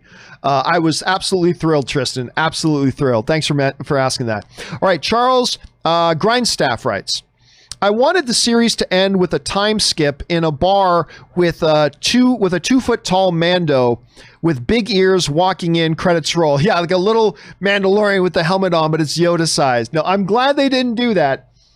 But I'll be honest with you, man. I wouldn't have hated it if they did. If they had ended it, flash forward in time to show like an adult baby Yoda, but now he's a Mandalorian bounty hunter. I wouldn't have hated that. I think what they did was better, but I wouldn't have hated that, Charles. I'm with you on that. All right, Joseph Wilson writes, hey, John, 2 issues. How did Luke know where they were on Moff Gideon's cruiser? And how did he find it? I guess he also scanned his face on that machine. Yeah, no. Listen, I think what it was is once, this is my guess. If I'm a Star Wars writer, this is how I'm writing it. Once Baby Yoda sent out that signal, Luke identified him. And once Luke identified him, he could find him anywhere in the galaxy. He could feel him in the Force. He knew exactly where he was. And at least if I'm a writer of Star Wars, that's how I'm writing it. That signal went out, created the connection. And once that connection was made, there was nothing that could have prevented Luke Skywalker from finding him. That's my guess. Remember, we're not talking about some bounty hunter trying to follow him. This is Jedi Master Luke Skywalker. So that's how my guess would be that they would do it. Again, that's only if I was writing it. Maybe they'll say it's some other explanation. But to me, once they made that connection, it was done. And he was going to be able to find him anywhere in the galaxy at that point. That's how I would write it at any rate. Sorry, guys, you're hearing it in my voice. My voice is really starting to go. I'm going to keep pushing as much as I can here. Vince Carter of Mars, I love that name, writes, the second the X-Wing appeared, I started screaming, oh my God, oh my God, oh my God, oh my God. And my girlfriend asked why I suddenly turned into a 10-year-old. Dude, I think that was a phenomenon, Vince, that was happening all across the world last night. Or early this morning, wherever and whenever you watched it. That there are women and men, let's make sure it's, but I think there are a lot of women, to be specific, because a lot of us men have a hard time outgrowing our inner child. A lot of women looking at their men going, when did you suddenly become 5 years old again? As I'm jumping up and down on my couch doing this, oh my God, it's Luke's X-Wing. And even to the point that I was still doing it, it's like, it's Bib Fortuna. Why was I getting so excited for Bib Fortuna? I don't know. It was just another thing to add on top of the pile. But I think you just described the experience of a lot of us, Vince, and I'm glad you enjoyed it that much, man. All right, next up. Dark Jedi writes, Sasha Banks not only traded barbs, but fists with Boba Fett to a draw. She truly is the boss. Well, I don't know. The fight was never allowed to come to its conclusion. Again, I feel like had the fight drawn out to its conclusion, you would have seen Boba Fett prevail. But again, remember, this is a Boba Fett that has just got his armor back. He'd been on the belly of the Sarlacc. Who knows how long he had just been wandering through the desert just trying to find his armor. Meanwhile, he's going up against a trained elite of the elite Mandalorian warrior. If she is Bo-Katan's right hand, that Sasha Banks character is amongst the elite of trained lethal Mandalorian warriors. So she wasn't some skid, just some random Mando that got picked up off a street corner somewhere. This was the elite of the elite. So I got no issues that she was able to get in some shots on old Boba. No issue with that at all for me, myself. All right, K Major writes, Grogu survived Order 66. Kylo's decimation wasn't close to that level. Grogu survived the destruction of Luke's New Order. Show me Jedi Knight Grogu. Again, that creates a bunch of again, canon problems. Right? There is no mention of Grogu in any of the other material. Somehow, some way, Grogu gets removed off the board. That doesn't necessarily mean he was killed in Kylo's purge. That doesn't necessarily mean he became a Knight of Ren. But somehow, if they even want to pretend to be somewhat staying close to canon, at some point, Grogu has to be, as a chess piece, removed off the board entirely. How are they going to do that? What approach are they going to take? None of that do I know. But I don't think we get to a fully fledged Jedi Knight Grogu, because that's just too contradictory to so many other things that we know about the Star Wars universe. At some point, he gets taken off the board. How, where, when, and why? These are all questions that still have to be answered. So we'll find out soon enough, though. All right. Anurag P writes, that scene with Luke was everything I wanted to see in the sequel trilogy, and finally getting to see it literally almost brought tears to my eyes. And listen, man, you're not alone. We've already been hearing from a lot of people today saying it literally did bring actual, literal tears to their eyes. Actual tears, man tears across the world. All the world unified, holding hands, crying to Luke Skywalker wrecking shop of some fools. It's the great unifier. It's bringing Republicans and Democrats together, holding hands, celebrating Luke Skywalker wrecking some fools. It's a great unifier, man. It's a great unifier. All right, Ben Rayner writes, maybe bad CGI reason is COVID. Maybe couldn't finish in studio, was too tricky. Nah, because a lot of visual effects is one of those things that can be done remotely. So that's not a thing. The visual effects are still done by teams of people that can just be working at home remotely. So no, the COVID is no excuse for this one. This was just a bad job.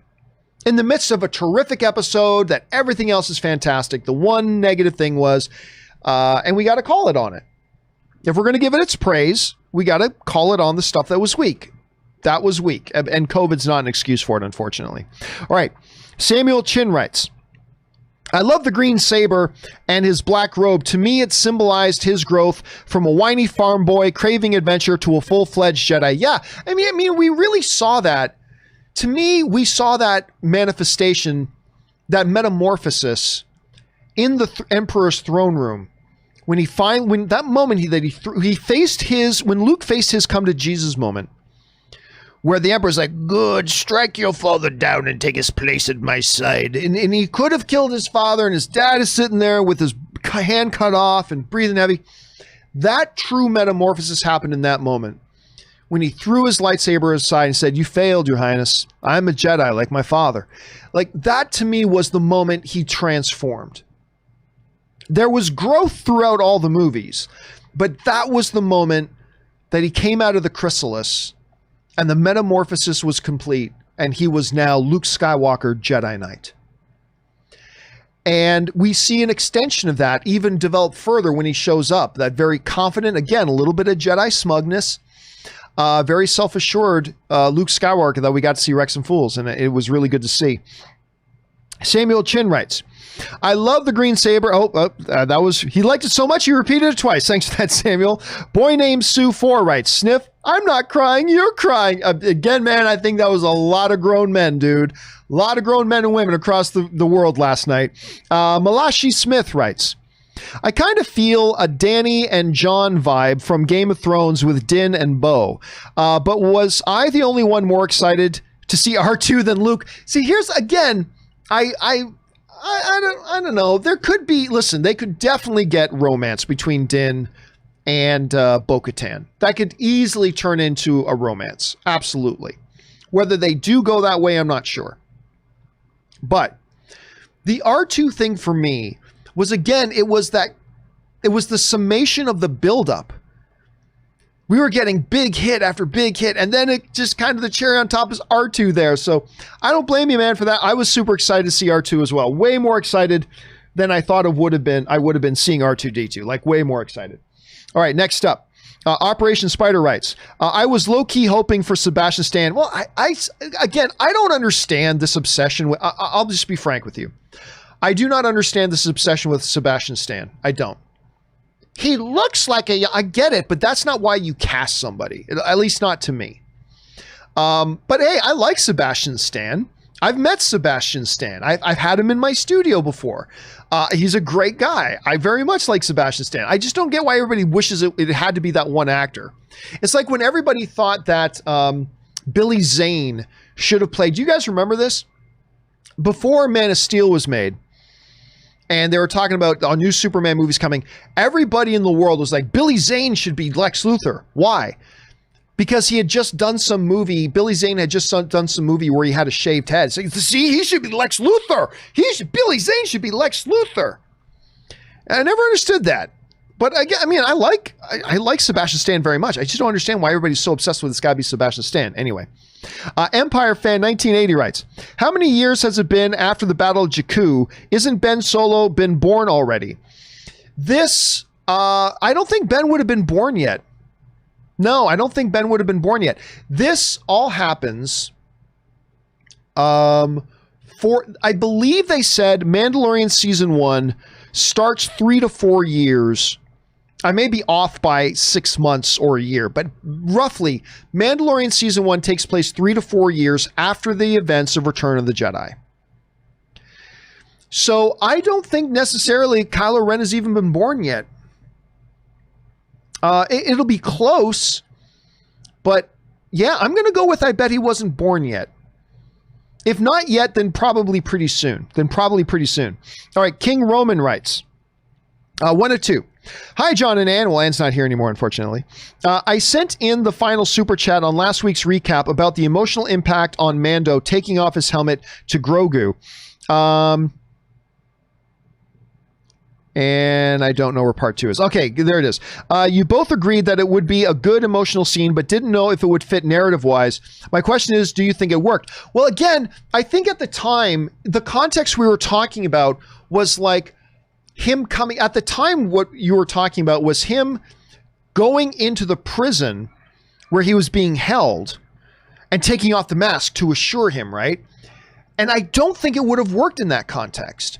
This was different. And I absolutely 100% King Roman think it absolutely did work. It was absolutely beautiful and moving, and the way they did it. It's all about the setup. All right. Thanks for writing that in, King. All right. Josh A writes, Din giving off Aragon vibes, future Mandalorian leader. It's possible, but I don't think so. Bo-Katan is meant to be the leader of Mandalore. I don't think Din is. But this is definitely going to be a problem. This whole suddenly made up thing about the Darksaber has to be won in a fight. Whatever. We'll see how they explain that. That's going to be a wrench in it, but I still think it's going to be Bo-Katan.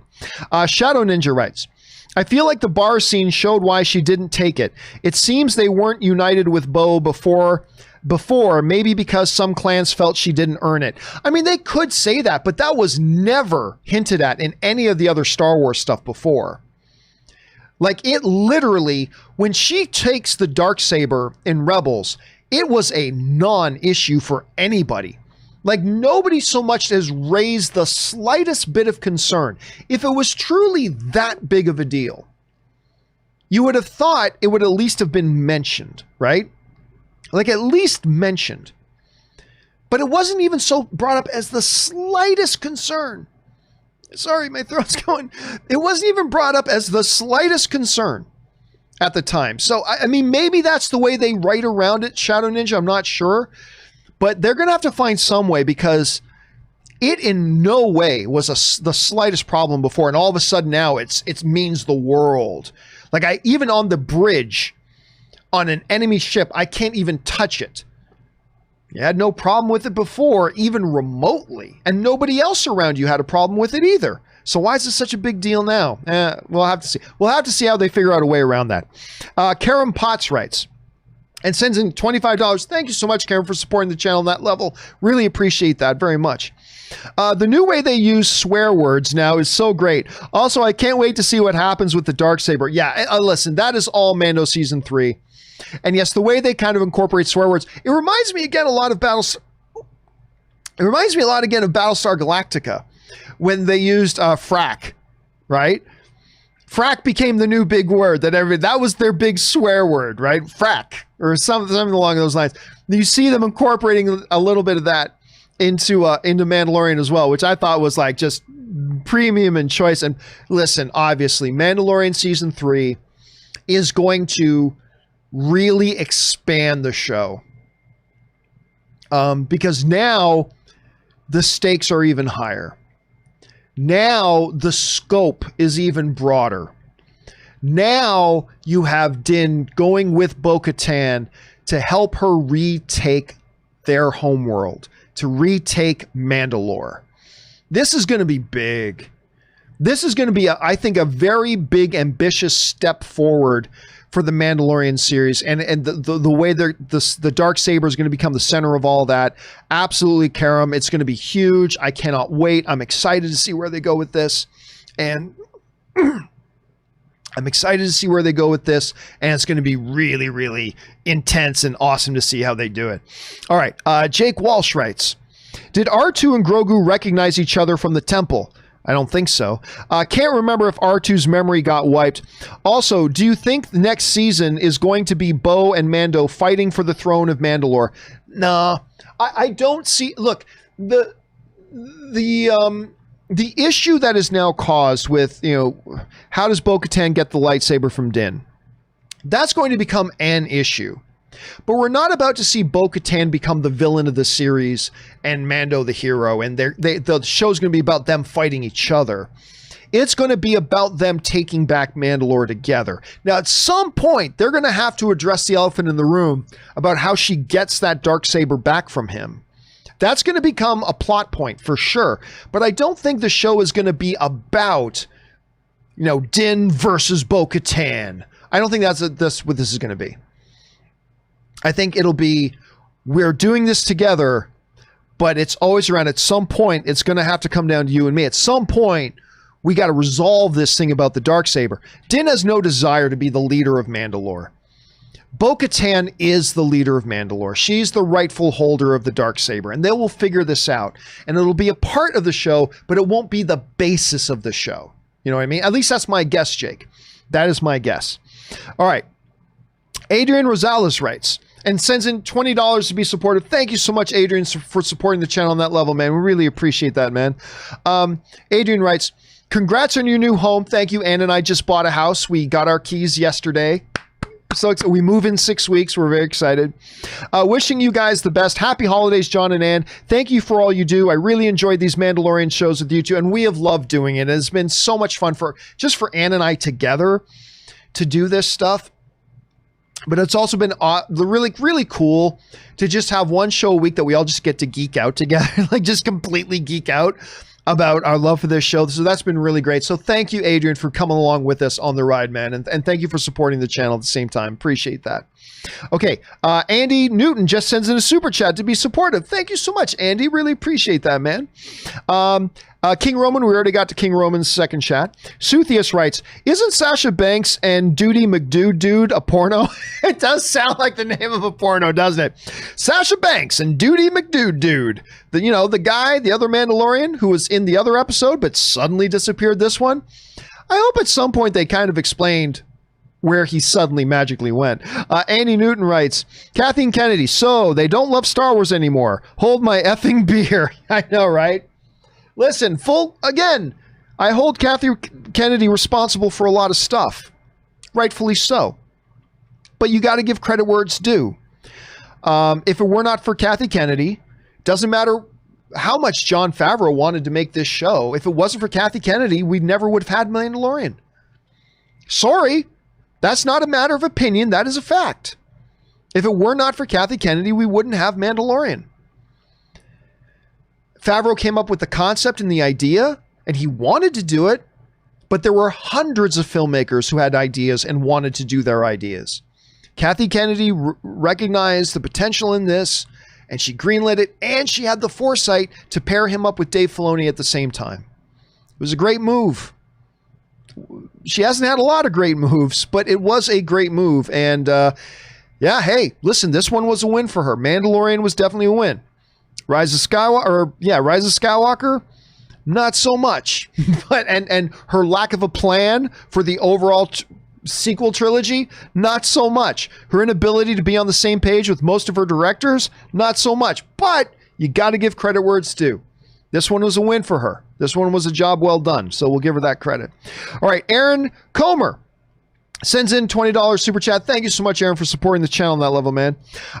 John, Winter Soldier, I thought played Luke last night. Remember there was a rumor that he was going to go through heavy makeup and work with Hamill on the voice, and Luke's bottom jaw looks more like Sebastian than Hamill. Yeah, again, that was a totally, we said this at the time when those rumors started coming out. That was a totally fan-made up rumor. There was no truth to it whatsoever. And sorry guys, I'm having a really hard time talking at this point. I've now been talking for 5 hours today. That was a totally made up rumor. And look, maybe it would have been best if they did get an actor. Even if it was Sebastian Stan, it might have been best for them to do that at that point. Because, I mean, look, with a little bit of Photoshop and that image, those images that went around were a bit Photoshopped. But with a little bit of Photoshop work, Sebastian Stan looks very much like a younger Mark Hamill. So a little bit of CGI work, just a little bit of touch-up, could have made it look pretty convincing. But I think there are probably many actors, they've probably done a little bit of with makeup and a little bit of CGI alterations. Could have made a lot of different people. It might have been better for them just to have gone with an actor after seeing how bad the CGI worked out. What they do moving forward, I don't know. That part will remain a little bit of a mystery. That long will probably take a little bit, will be a little bit of a mystery. But we'll see where they move forward from there. Thank you so much for that, Aaron Comer. All right, next up, Ahmed writes, how many seasons of Mando do you think there will be? Sad Ahsoka is only one season. Well, okay, but remember this too. Big Little Lies with Nicole Kidman. That was also only supposed to be one season. That was a limited series. Will Ahsoka really just be one season? Maybe. Yeah, probably. Probably. But don't count it completely out yet. And who knows? Maybe Ahsoka dies. And maybe they do the Ahsoka series in such a way that it's like, yeah, this is perfect as one season and it should totally be ended after this. Maybe. Or maybe they change their mind. Again, all I'm saying is right now, whatever their intentions in the moment are, give them time to actually produce the show, then give them time to actually put the show out. And who knows? Who knows? That's all I'm saying. That's all I'm saying is who knows? Let's kind of wait and see. All right, next up. Jake Walsh writes, I think we will see Grogu maybe one time in season 3. I think the show is moving to Mandalore, and honestly, that could be even cooler. Yeah, but I don't think there's any reason why. Look, I'm not saying I disagree with you, but also keep open the possibility and the option that it can all take place on Mandalore and Grogu can still be there for most of the season. All right. Again, I'm not saying that's what will happen. I tend to kind of agree with you that it'll probably be 1, 2, or 3 episodes, but it's definitely on the table that Grogu is in the entire series or the entire season and it taking place on Mandalore. And there's a million different reasons they can come up with why that would be the case. So let's see what happens, Jake. Let's see what happens. All right, next up. Operation Spider writes, do you think Moff Gideon knows who Luke is? Oh, absolutely. 1,000% he knows who Luke is. I love Giancarlo's performance where Gideon shat his pants. Absolutely. First of all, I just loved Giancarlo Esposito's entire performance as Moff Gideon. He made that character a great character in the show. And I loved his performance overall. But I 1,000% Operation Spider believe that he and all senior members of the remaining Empire know exactly who Luke Skywalker is. Because it's all over the galaxy, who the heroes of the rebellion were, right? And that's Luke Skywalker. And I'm sure he knows who that is, 100%. Andy Newton writes, You get a stiffy. You get a stiffy. Everybody gets a stiffy. I'm telling you, man, I'm not going to lie. I'm not going to PG it up for you. It moved when we realized that X-Wing is Luke Skywalker's X-Wing. It moved. It got a little stiff. Not going to lie to you. Not going to sugarcoat it for the kiddies at home. It got a little bit stiff there, Andy. No doubt about it. All right. Jord MCHG writes, I cried... I cried like a baby watching this, but heartwarming to cap off a crap 2020. Amen, brother. Keep up the work, John. Been a fan since the AMC days. Jordan from Wales. Well, thank you so much, Jordan. And yeah, listen, that's the other nice thing, right? For those of us in the fan community, it's a little thing, but this is the power of movies and art and all that kind of stuff. There is no overstressing how much of a crap year this has been. This has been a shitty year. There's no getting around it. Not that there hasn't been good things, there have. But it's overall been a really crappy year. For us as fans to get to the end of 2020 and have something that we can just celebrate and have fun over, something like Mandalorian, it's the power of art. It's the power of these on-screen stories. It's the power of movies. It's the power of that. It's just the power of that, right? That just within that window of time, we just felt a little bit better. And being allowed to feel a little bit better for a short period of time can change our outlook on everything else. And that's the power of it. And that's why I love the movies. That's why I love storytelling, whether it's in streaming and on TV or in the movie theater. I love storytelling because it has the power to do stuff like that. And this was just another example of that. So I'm really grateful for that. All right, next up, Dark Jedi Knight writes, Luke used a fusion of prequel and original trilogy fighting styles. He actually really did. And I think the people making Snoke are a separate schism of the Empire and became the First Order. Yeah, listen, it was actually the formation of the First Order coming out of the remnants of the Empire was actually covered a little bit in one of the Leia novels. Yeah, it was one of the Leia novels that kind of began to touch on that whole thing, that there is a connection there between how it is indeed the remnants of the Empire that morph into and goes through its own chrysalis and comes out as the First Order. And I think that is definitely shown here in Mandalorian season 2. They absolutely showed those connections, Dark Jedi Knight. 100%. I think you're absolutely 100% on the money in that. All right, guys, I physically can't keep going. So I'm going to answer 2 more, and then I'm going to have to do a companion video to this over the weekend. I'm sorry, guys. I really thought I'd be able to get through everything today, but we are 3 hours and 15 minutes in today's broadcast, and I did a 2-hour show earlier today, so we're 3 hours and 15 minutes into me straight talking today, and I'm actually in a lot of pain. I physically can't do it anymore, so I'm going to have to do a companion. We'll get through all the rest of the questions that you guys sent in here in a companion that we will put up this weekend. Absolutely. But I'm just physically unable to keep going. So I'm going to do these last 2 that are on screen right now. Ahmed writes, when Luke crushed that last Dark Trooper with the Force using his hand, I went, oh, dude, it was just the best way to climax that. It was absolutely the best way to, because not only is he a lethal warrior with the lightsaber, they wanted to show this is Luke Skywalker, Jedi Master, powerful in the Force. Not just a ninja with a lightsaber, powerful in the Force. And that was just a great way to end that entire sequence. Mattuine, I love that name, writes, CGI aside, it was still awesome seeing Luke back in real action. Oh, absolutely. No, listen, it was for somebody like me and maybe for a lot of other people, Luke Skywalker is our favorite Star Wars character, at least for me. Just to see Luke back in that era is euphoric. I don't think it's an exaggeration to use the word euphoric. I loved it. I couldn't get enough of it. It was fantastic, and it was so good to see. And, you know, it was the way kind of Rob described it earlier. It brought out that inner child. And it took me right back to that feeling of awe and wonder you get with Star Wars. And it was really, really great to see. It was so great to see. All right, guys, listen. For all the remaining questions from the Grixer, Crazy is Relative, Tanzir, Josh A, and others, what I'm going to do, guys, I'm just, again, we've gone 3 hours. This has gone way longer than I thought we would have today. I am physically incapable of continuing, unfortunately.